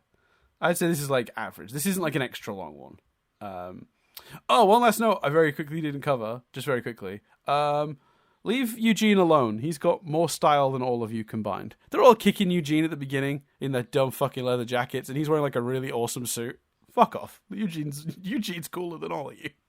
Anyway. It's the thing. That's fair. That's fair. I like that Eugene gets his, Eugene's got a much better Eugene has a more consistent right-hander or whatever the phrase is when he throws the pie at the end. Yeah, Eugene has a more consistent character arc than Danny Zuko. Eugene's character arc makes perfect sense. So the original musical, obviously, as I mentioned, launched in Chicago in 1971. It was written by Jim Jacobs and Warren Casey. So the play was such a hit, it moved to Broadway the next year and then had a production open in the West End the year after that. So this was a huge hit almost immediately. So this guy, Alan Carr, from Alan Carr Enterprises, acquired the rights to the musical and spent a couple of years trying to figure this out and make this work. At a certain point, he teamed up with something called the Robert Stigwood Organization, another company named after the guy that ran it. They were just finishing up Saturday Night Fever. And the two of them together decided they were going to produce the film. Later on, Paramount got involved for distribution because they didn't have a distribution arm, but they were producing the film. So they hired Bronte Woodward to write the screenplay, but the feeling I've gotten looking at interviews and stuff is that Alan Carr, this was his pet project, and Bronte Woodward just sort of got told what to do. Alan Carr was very hands-on, and he's listed as a screenwriter on the movie, and maybe too much so. Unclear exactly what percentage of this is the original play, what percentage of this is Bronte Woodward, and what percentage of this final movie is Alan Carr, but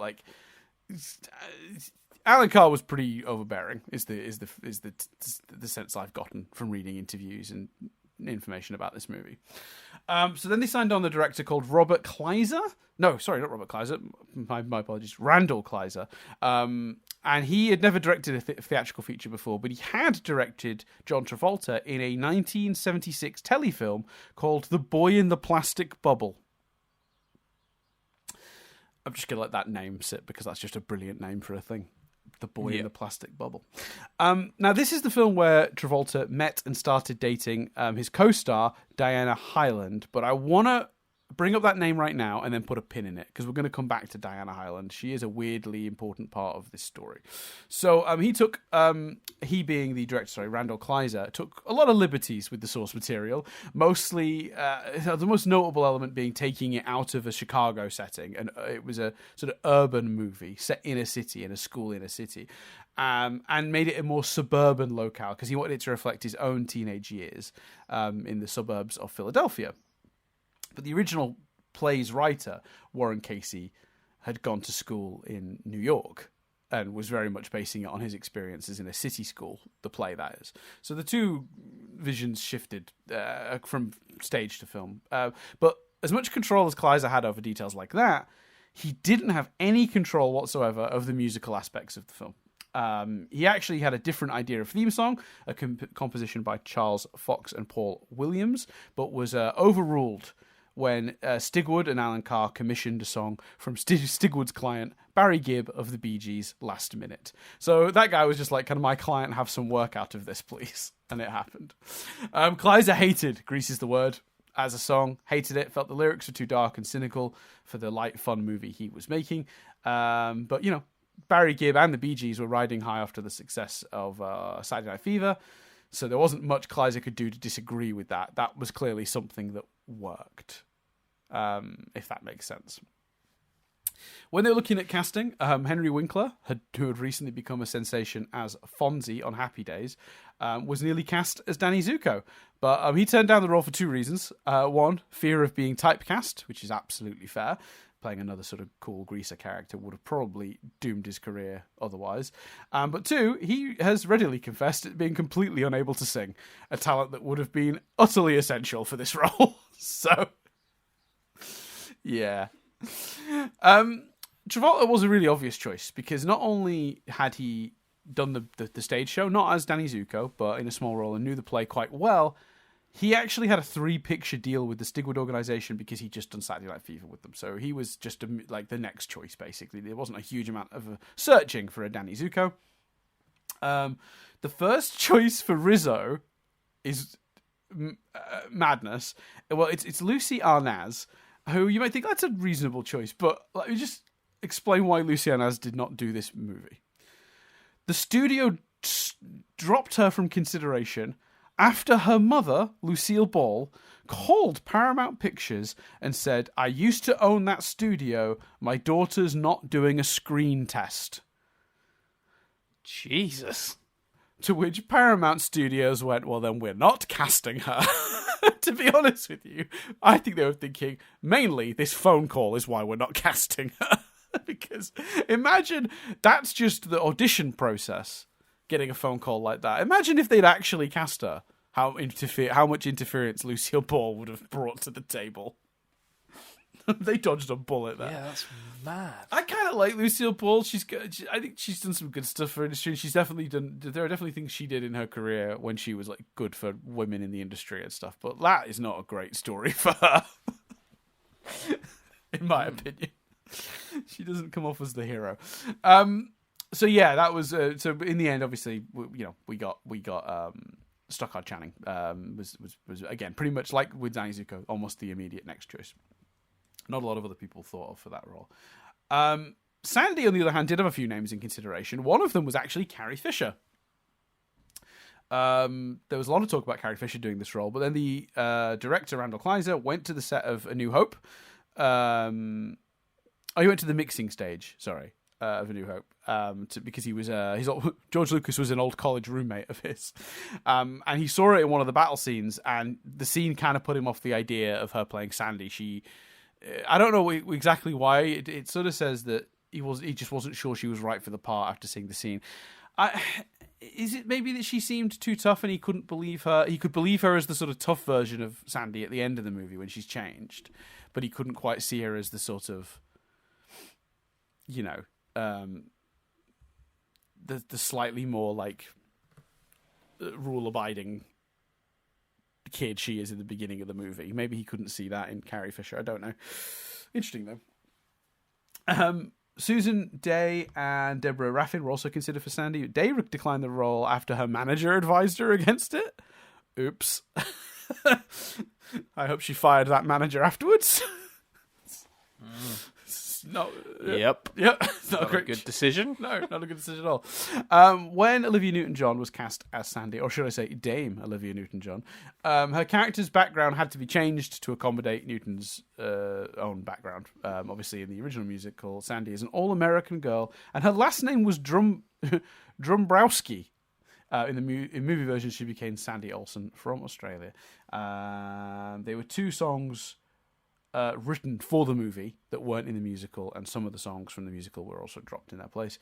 We'll talk about more about that in a little bit. Elvis turned down the role of the Guardian Angel in Beauty School Dropout. I love the idea that Elvis would have been the Guardian Angel in that song. That would have blown my mind. It absolutely feels like it, should be Elvis in a way, doesn't it? Yeah, that would have been spectacular. Yeah, it would have been. Apparently, when Alan Carr first bought the movie rights to Grease several years earlier, he'd actually envisioned Elvis playing Danny Zuko and Anne Margaret playing Sandy, but obviously that didn't work. So, on the production side of things, let's talk about Travolta. So, Jim Jacobs and Warren Casey, who wrote the original stage play, were supposed to serve as executive producers on this movie, but writer and producer Alan Carr deliberately didn't want them on set, presumably because he'd made a lot of changes and was being a bit protective about them. But Travolta had played Duty on the road, doing the musical, as we already talked about, and he slipped more lines in from the original play than was on the page. So whenever Travolta didn't think a line of dialogue was working, he would simply revert to the line from the play, and then the director, Randall, I keep calling him Robert, Randall Kleiser, would tend to agree and just use that line instead. So there's a ton of that stuff in the movie as a result of Travolta just, honouring the original material and preferring it, which I think is good choice. So sadly, remember earlier I mentioned that Travolta had met Diana Hyland and started dating her while he was making The Boy in the Plastic Bubble, which was also directed by the same director as this, Randall Kleiser. Well, sadly, about 2 months before production started on this, she passed away. I don't know the details of her death. I didn't go into the look of that because there's no point in me going into the details of a young person's death. But Randall Kleiser and Travolta obviously both worked with her on that special. And word is that Kleiser, who directed it, helped Travolta stay focused during the production of this movie because he was obviously grieving still. Yeah.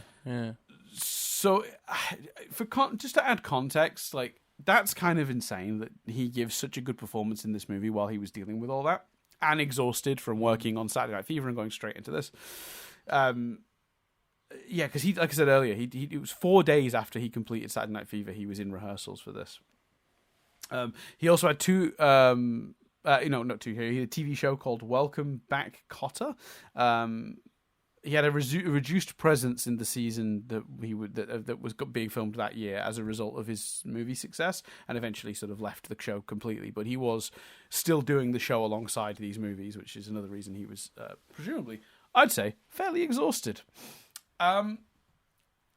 We talked about this already, but just to clarify, Greased Lightning, as I mentioned, was originally supposed to be sung by Jeff Conaway's character, Kinnicky.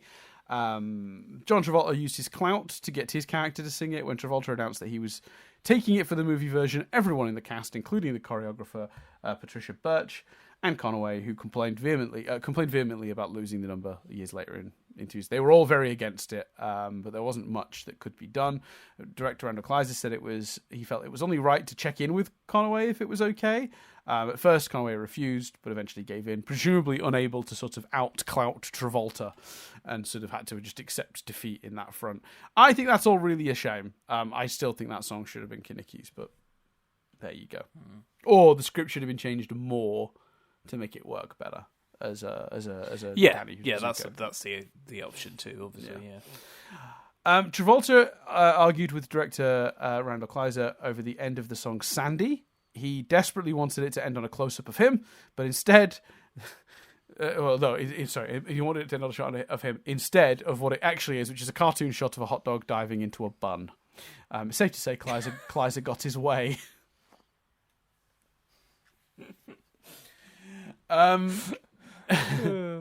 So apparently John Travolta kept lip-syncing Heap Lap Trials instead of Heat Lap Trials during Greased Lightning.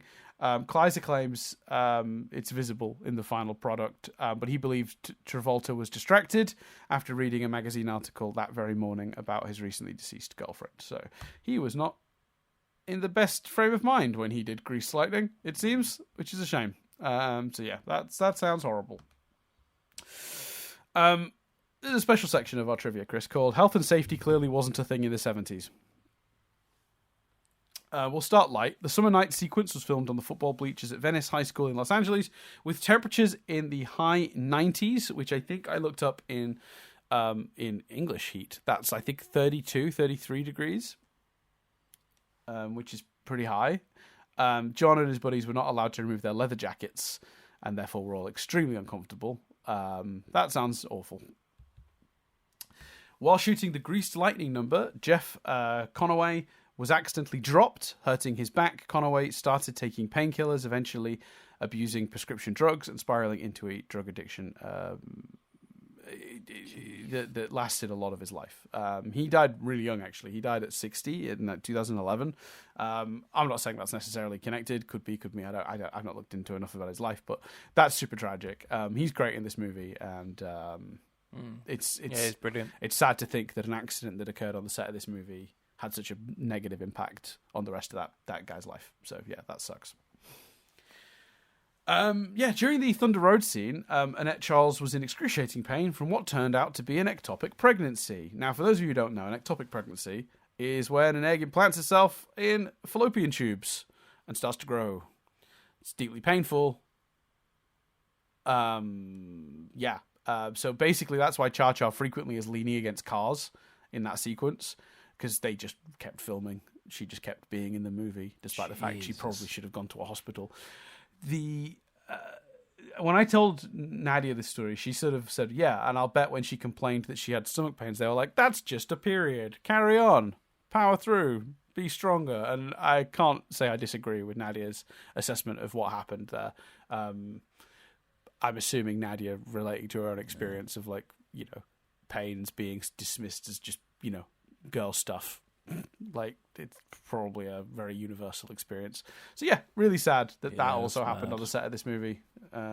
Although Annette Charles was obviously fine, carried on afterwards. But yeah, it still sucks. Again, health and safety not a thing in the 70s. The scene near the bridge after the car race was filmed in an area full of trash, and the water on the ground was so stagnant and dangerous, several cast members became ill after filming. 10 points. Well done, film crew. The dance contest was filmed during the summer when the school was closed. The gym had absolutely no air conditioning, and the doors were kept closed to control lighting, so the building became stiflingly hot, and on more than one occasion an extra had to be taken out due to heat-related illnesses. But on the plus side, Chris, that high school was right next to a pork plant, so everything smelled like bacon. That is a plus side. Imagine that. You're exhausted. You're doing all the dance numbers. It's excruciatingly hot. And everything smells like bacon. That's such bad. an assault on the senses. That's too much. Those poor kids. Jesus. So there you go. That closes our segment. Fucking everything was horrible in the 70s.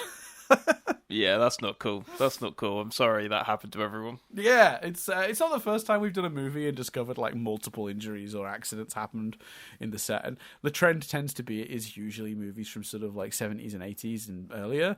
I guess we just got a little bit better at protecting people in later years and more considerate of health and safety elements, which I'm glad about. I mean, that's prevalent in many like. That's prevalent in a lot of workplaces. There are a lot of jobs that used to be done a lot less safely than they're done now. Not all public eye jobs. It just these things. We just improve these things over time. But that is unfortunate, and I'm really. It's fun. It's always funny to think about these movies that bring people so much joy. They're very happy movies, and then you just think about what happened on the set, and you're like, oh god, like that's. That is different from the tone of this finished product. So yeah, it's a shame. So originally, we're moving away from that subject, thankfully. No one else that I'm aware of was injured on set. Originally, Sandy was not supposed to be in the dance contest at all. So the original script had her sidetracked before it even started, allowing Cha-Cha to jump in and dance with Travolta. But Olivia Newton-John was kind of like eager to do dancing in the movie. She wasn't professionally trained like John Travolta, but she really wanted to. She wanted to have a moment to do some herself. So she convinced the director, Randall Kleiser, to let her dance with Danny for a few minutes, and then have her have Sonny jump in and separate the two and interfere, and that leading to the thing. It's a cluttered mess of a scene anyway. I don't know if this made it any worse. It was already a cluttered scene. It's a shame that she had to sort of fight for that, but also she does a good job. She dances well enough. I mean, she holds her own. I don't know, but again, this is another example of too many voices. I think. I don't. I think this is fine because it would have been way worse if she was jealous. Like the fact that she sort of is dancing well with Danny and then gets shoved out the way and replaced by his ex. Sure. Makes her storming off make way more sense than if she was just watching and then stormed off. It makes it a bit cluttered in the sense of Danny continuing the dance, as we discussed earlier, is mad. But I actually think it makes more sense of Sandy's actions that way around. Yeah, sure. Yeah, it's one of the, again, it's just, every time I'm reading about this movie, I'm just like, people were just like, I'm going to do it this way. And it's like, okay, I guess the movie is that now. And it's like, it just feels like no one's in control here. Because I feel like a sensible director would have thought about that might make sense for your character, Sandy. But now that's having an impact on Danny's character, because now we're having this weird thing where Danny is almost not noticing his partner has changed. Or caring. And so it's like you're patching one problem and creating another, and it's like, I'm not sure that's any better. Who knows? So Jeff Conaway, who played Kaneki, was so infatuated with Olivia Newton-John that he got tongue-tied whenever she was around. Weird little subnote that the person who wrote that trivia added. He later married her sister, Rona Newton-John. Oh, wow. Okay. There you go. It was meant to be. Yeah, clearly. Due to a zipper breaking, this is a bit of a famous one, but I'll say it because otherwise people will say, why didn't you mention this famous trivia? Olivia Newton-John was sewn into those trousers that she wears in the last sequence, which was apparently quite uncomfortable because the zipper broke. So yeah, the only way to keep them on was to sew her into them, and that was not fun. Yeah, and shouldn't be. It's just icky. Shouldn't be needed. Okay. Mm-hmm. Yeah. Yeah, I mean, look, it's one of those things where it's like, there are movies now where it's like you've put that actress in that outfit because you know that they look good in that outfit in that way, and you're going to be able to make a poster out of it. Do you know what I mean? Like there's a sequence in the most recent James Bond film with Ana de Armas, and she's wearing an entirely inappropriate outfit for the thing that she's doing in the scene. It's an action scene, but then you see the poster, and you're like, oh, you put her in that outfit so she could be in that outfit on the poster. So it's icky either way. So that's still happening to this day, right? Like, True. It's. I'm not saying that makes it better. I'm just simply pointing out that, like, yeah, it's that is the way Hollywood continues to function. Yeah, just exploiting attractive people. Look, I know we all wanted to see Chris Hemsworth backside in Thor: Love and Thunder, but let the man have some privacy. Yeah. I agree. Actually, to be fair, we don't know. I mean, maybe these sort of things are always tricky because it's like people are a bit offended on behalf of a person who might have been quite happy to do it. So I don't want to make too much of a judgment call here. Maybe Olivia Newton-John was like, yeah, damn, I look good in these tight pants. I'm definitely going to wear these, and I'm going to be happy about it. And in which case, fine. She doesn't care. Why should I? I suppose I shouldn't be outraged on someone's behalf, but it does feel icky. Yeah, that's fair. Anyway. Oh yeah, this was interesting. So apparently, there are several scenes inside the Frosty Palace, which I think is the diner, where you can see several blurred out red signs. This is because prior to the movie's release, writer and producer Alan Carr made a product placement deal with Pepsi, and Carr saw footage of a scene where the Coca-Cola products and signage were visible in the background. So he gave Robert Kleiser two choices: reshoot the scene with Pepsi products, or remove the logos from the scene. Reshoots were deemed too expensive and time-consuming, so optical mats were used to cover up and blur out the Coca-Cola references. The blurring covered up trademarked menu signage and large wall posters, but missed the logo on a red cooler that was left unchanged. Kleiser apparently said, "We just had to hope Pepsi wouldn't complain." They didn't. So I guess Pepsi didn't notice. That is madness. Yeah. Wow. Good luck to them for that. Yeah, it's funny that they got away with that. There was a scene shot where Kinnicky and Rizzo got into a really heated argument, which apparently was set to set up their attitude towards each other in the diner scene, where Rizzo throws malt at Kinnicky. The fight scene was actually cut because people didn't feel it was... it matched the tone of the rest of the movie. This is an interesting one. It was so much grittier, one crew member described it as looking like something Martin Scorsese might have directed. Kind of want to see that scene. Something you can't say for the rest of the movie. Yeah, definitely not. So, look, it's one of those things where, like, yeah, it sucks that the character stuff's inconsistent, but the character stuff's so inconsistent across all the film, I don't even care. Take out the scene if it's... Because the tone is the one thing the movie ends up getting right. So if there was a scene that had a negative impact on the tone, I'm a little bit like, yeah, all right, fix that, and let the story make no sense, because the story already makes no sense, so who cares? The high notes at the end of Summer Nights were outside of John Travolta's vocal range, so they were overdubbed by, you guessed it, Barry Gibb of the Bee Gees in his famous falsetto, because presumably the guy that he was his client of was like, oh, well, got it, you need someone to do a high note? I got this guy, too. He can do that also. How much more money for my client? You gotta hustle. Oh, this is a fun one. So the final musical scene, You're the One That I Want, was filmed with the help of a travelling carnival. Director Robert Kleiser decided the next day that they needed some additional shots and close-ups. So when they went back to film it, they were very disappointed to discover the carnival had left town overnight. So the set decorators were called in to build replica backgrounds that matched carnival rides and various constructions for the close-ups, which I think is very funny. Yeah, and does make a bit of sense, because I remember the carnival was more spectacular in my head than it is on screen. Yeah. So that makes sense. Yeah. Hopelessly Devoted to You was entirely written and recorded after the movie had already wrapped. So Olivia Newton-John's contract for Grease stipulated she should have a solo song. However, no one had any ideas for songs for her character. Basically, it feels to me like Sandy as a character, a bit of an afterthought, and this kind of validates that. They couldn't think of a song to to give her that would have any relevance to the plot, because the character is kind of just sort of there in many ways. She doesn't have a huge amount of agency in this movie. Randall Kleiser, the director, was presented with a song from one of Olivia Newton-John's producers, a guy called John Ferrara. I hope I'm pronouncing that right. Called "Hopelessly Devoted to You." But Kleiser, wasn't sure about it at first, and they did try this. It was presented to him sort of mid-shoot, but he didn't care for it. He couldn't figure it out, and then he just kept trying and trying and trying to think of another song. And then after the movie wrapped, they were like, well, we don't have any other things. We've not been able to work this out, so I guess we will do "Hopelessly Devoted to You." So they filmed that, put it in the movie, and then the irony being that song got the movie's only Oscar nomination. So there you go.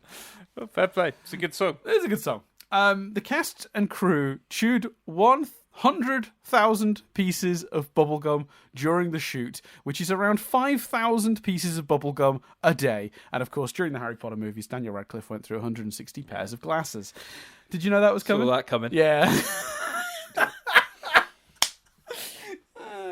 I'm not going to explain that for any new listeners. To be honest with you, Dan, if you hadn't have said it after the chewing gum fact, I would have. Yeah, that's fair. 100,000 pieces of gum, though, during the production. 5,000 a day is madness. That's mad. That's a lot. That's ridiculous. This is a fun one, and I like the way the person wrote this trivia. It's kind of sassy.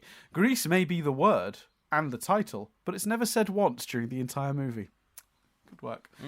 The only time you hear anything close to it is when you hear the word "greased" in the song "Greased Lightning." The word doesn't appear, which is funny. This one. We got to do this one. All right. Rizzo's hickeys are real.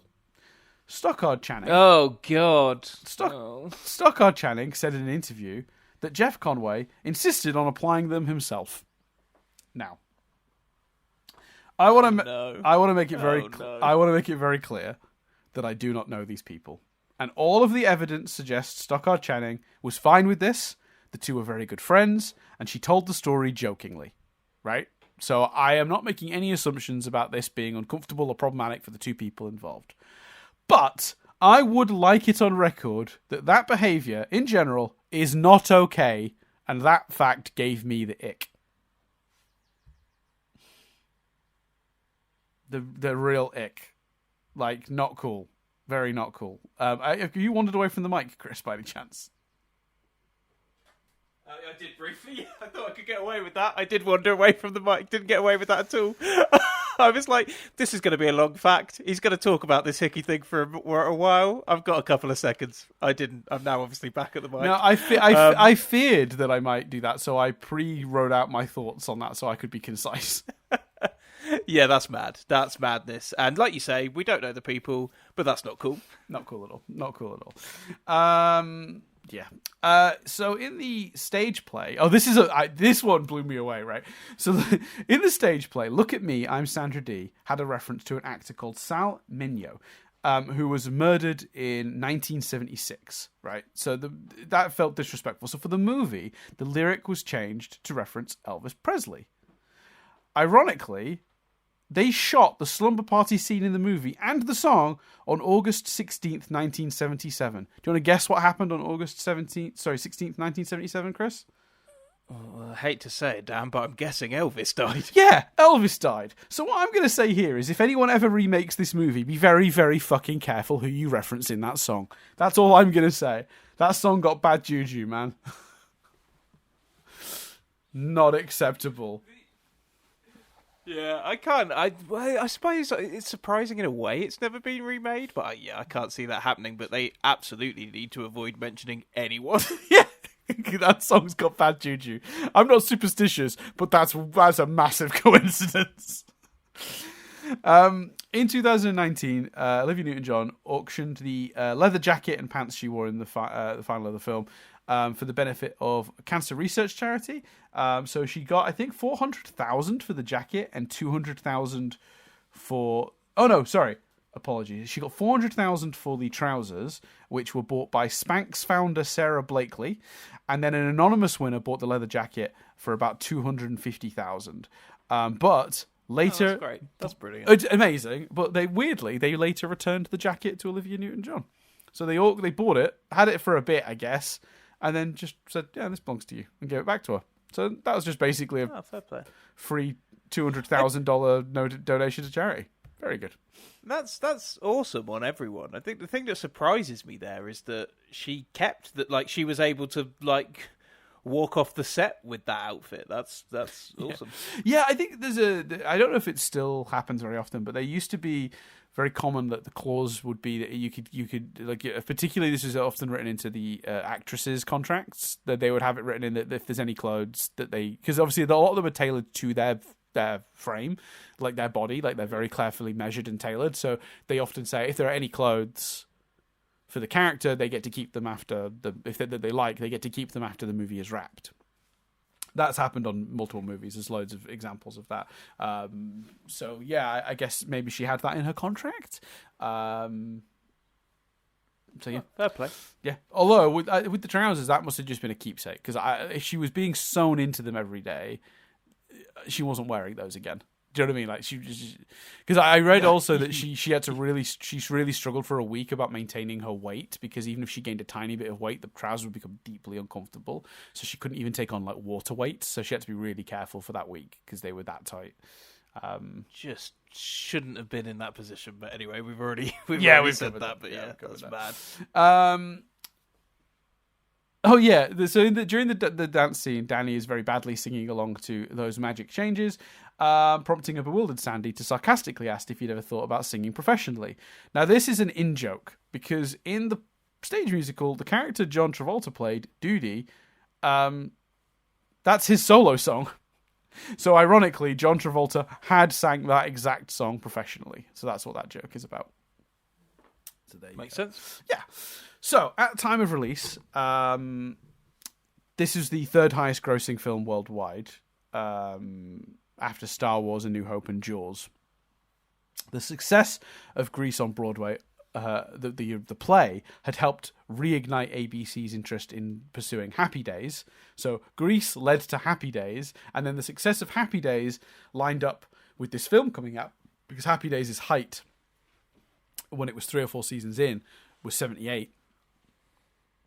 When this movie came out. So the whole thing, between all of this, ushered in a massive 1950s craze in the 70s in terms of fashion and music and stuff. Really interesting, the way popular culture can influence stuff like that. But by 2017, right, this movie has grossed worldwide through multiple re-releases and the original release combined $394 million. And that's not the complete figure, because there is missing information about its original 70s international release, but it has made at least essentially 400 million. The budget, Chris, was 6 million. That's crazy. Fair play to Grease is all I can say to that. Yeah. Madness. So after the success of the first movie, 3 sequels were planned, as you would expect, but Grease 2 was such a bomb at the box office, those plans were cancelled. Would you like to hear how much of a bomb Grease 2 was? Yeah. So the budget was $13 million. What do we think it made, considering the first one made $400 million? What are we thinking, Chris? Do you want to take a guess? Well, in order for it to be a failure, like 25 million? It made 15 worldwide. Jesus. Yeah.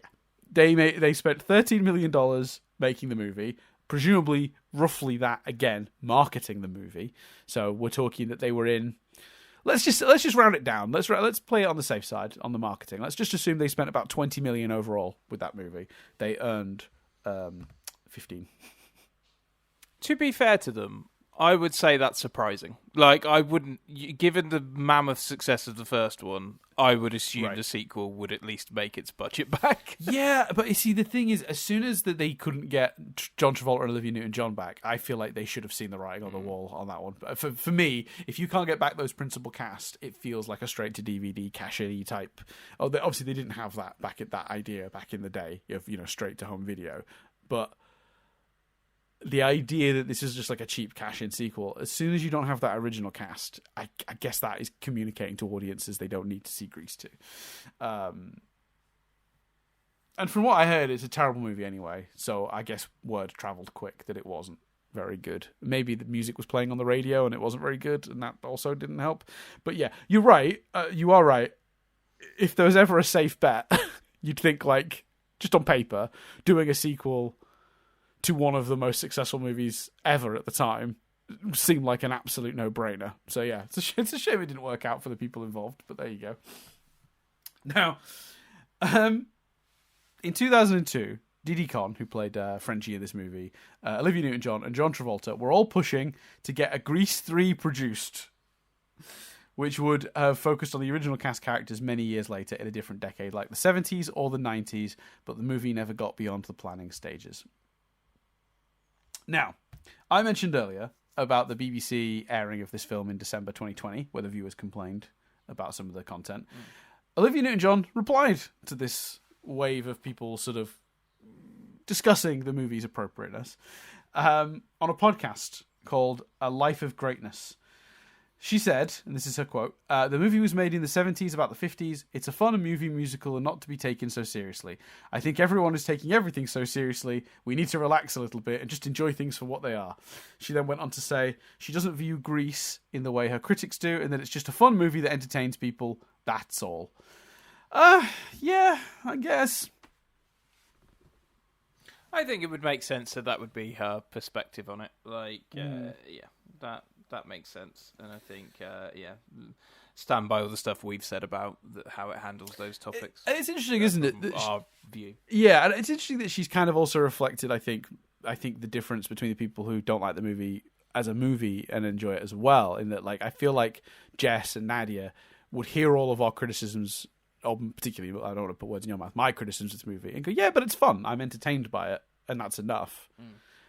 And I can't argue with that. That's correct. That's nothing. If it entertains you, it entertains you. Like, there's nothing I could possibly say that would undo that. And my intention when reviewing a film is never to undo that. My intention when reviewing the film is, like, structurally, physically, does the film work for me? Like, when reviewing a film, we're trying to break it down to see what works and what doesn't, and in this case it didn't work for me, and those are the reasons it didn't work. But again, the key word there is for me, because everything that bothers me might not bother someone else, might not be a problem for someone else, or might be just outweighed by the entertainment value of the film for someone else. And that's totally valid too. That's always totally valid too.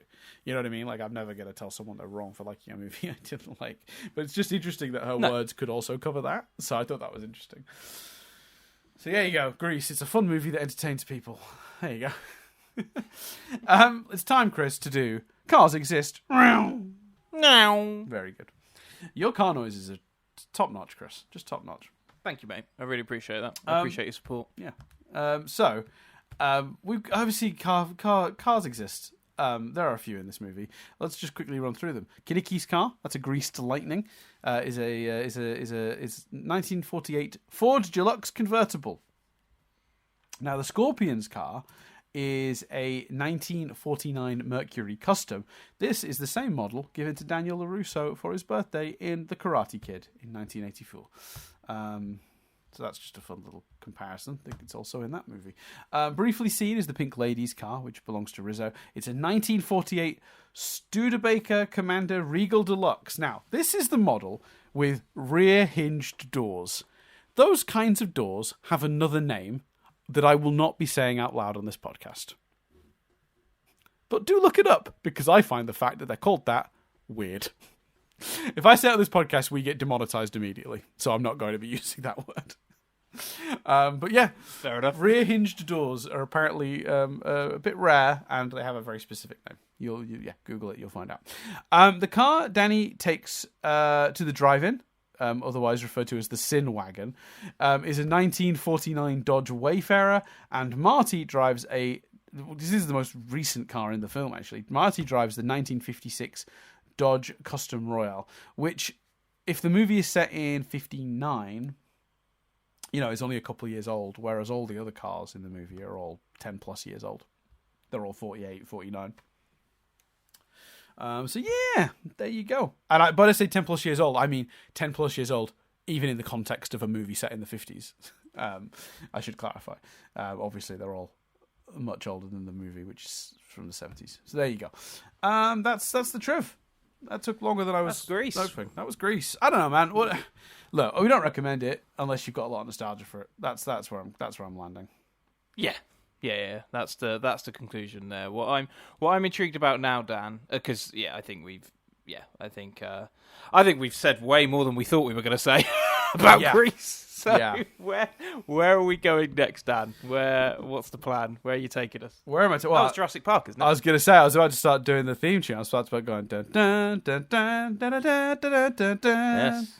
Dun, dun, dun, dun, dun, dun, dun. Yeah, one of the greatest movies of all time. And I'll be honest with you, Chris, I'm going to be shamefully biased in the favour of Jurassic Park. This was my very first movie-going experience. First time I saw a movie in the cinema was Jurassic Park. This is very important to me, this film, and I believe it remains a masterpiece. I haven't seen it in 3-4 years. I reckon, when did I last watch it? Probably saw it in about 2020, 2021. So yeah, it's been a good couple of years since I've sat down and watched it, but last time I watched it, I still had an absolute blast. Do you have any history with that film at all, or is it just like something you saw when you're a bit older? No, I've got history. Oh, interesting. We'll talk about it more on the episode, exciting. But essentially it became a thing at uni that I hadn't seen it. And some friends of ours literally sat me down by force and played me it. And Correct. I enjoyed it. We'll talk about that then. That sounds fun. So yeah, Jurassic Park, we're going to do the whole trilogy. What the fuck not, right? Like, no reason not to. Yeah, absolutely. Yeah, and the original trilogy, the first, the Lost World and Jurassic Park 3. Oh man, Jurassic Park 3. I can't wait to revisit that one. I've not seen that one. Definitely, I haven't seen either. I haven't seen any sequels. The only Jurassic Park movie I've seen is Jurassic Park. So yeah. Wow, so you've not seen any of the more recent, like the Chris Pratt, like Jurassic World movies? No. Fascinating. Yeah. No. No, well, I might watch them after this, but still haven't watched another X-Men movie, so potentially not. But yeah. For context, when we reviewed the original X-Men trilogy last year, Chris was like, "I might keep going and watch more of these," which even at the time, I think in my head I was like, "Yeah, we'll see." Yeah, at the time you were like, "God, you expecting a child?" Like, I don't think you will. Yeah, I didn't say that on air because you hadn't mentioned that publicly yet. But I think afterwards I was like, "You've got a kid coming, buddy. When are you fitting this in?" But yeah, very funny. But yeah, we'll see. I'm really excited to talk about it. It's it's. I hope I'm not in any way disappointed. I hope when I put my critical hat on and sit down with my laptop to make notes or whatever, I'm not deeply disappointed by the film. But that would be a fucking tragedy. But fingers crossed we don't end up in that territory. But yeah, it's exciting. You can get us in the usual places if you've got thoughts about the movie Grease. Think we're very wrong about the movie Grease. Again, all of this should have been caveated. The first thing I should have said of this entire podcast is we are the wrong people to review this movie. But yes. It's a shame we didn't remember to say that until halfway through. But yeah, it's if you've got thoughts, you disagree with us, agree with us, whatever, mail at nothingbutstatic.co.uk. We do always read the emails. We don't always have time to get back to them, but we do appreciate people sending them in. We enjoy reading them very much. You can support us in many ways, the simplest of which is to keep listening. We appreciate that. You could go one step beyond that if you wanted and tell a friend. We appreciate that. Or you could find our podcast on your podcast platform of choice and, like or review or whatever. All the different platforms have different ways of interacting with the podcast, whether it be comments or reviews or stars or likes. Whatever you do to interact with it, though, tells that app you enjoyed the podcast and makes it way more likely to share it with others. Of course, you could support us more directly through our Patreon, patreon.com/nothingbutstatic, where you can, for as little as $1 a month, get access to this podcast 1 week early. So if you want to hear us talk about Jurassic Park right now, you can head over Patreon, $1 a month. Gives you access to everything that's on there, which includes that. Also, some bonus stuff, which is like nothing but claps and nothing but lyrics, which we do need to. I desperately want to get back to that. I really enjoyed doing that podcast, but we just haven't found the time. But there's like 7 or 8, maybe even 9 episodes of that, which is really fun, where we break down the lyrics of songs and see if they make sense, or if we can identify what they were even about to start with, which is always fun. And then what else? Oh yeah, it gives you access to the Discord, where we're also regularly interacting with listeners. And that's what you get when you sign up to the Patreon, as well as supporting us, which we appreciate. Otherwise, of course, you can head over to youtube.com/nothing-but-static-UK, where we post this podcast, and you can sort of like and subscribe and comment there as well. That also helps. But that's everything, I think. So yeah, thanks everyone for being awesome. If you're with us this long, then we appreciate you very much, especially because this was a bit of a longer podcast than I was anticipating. But yeah, thanks everyone for listening. I'm going to hand over to Chris because he puts this thing out of its misery. I've been Chris Pilligan. I've been Dan Doolan. And this review has been Rewound.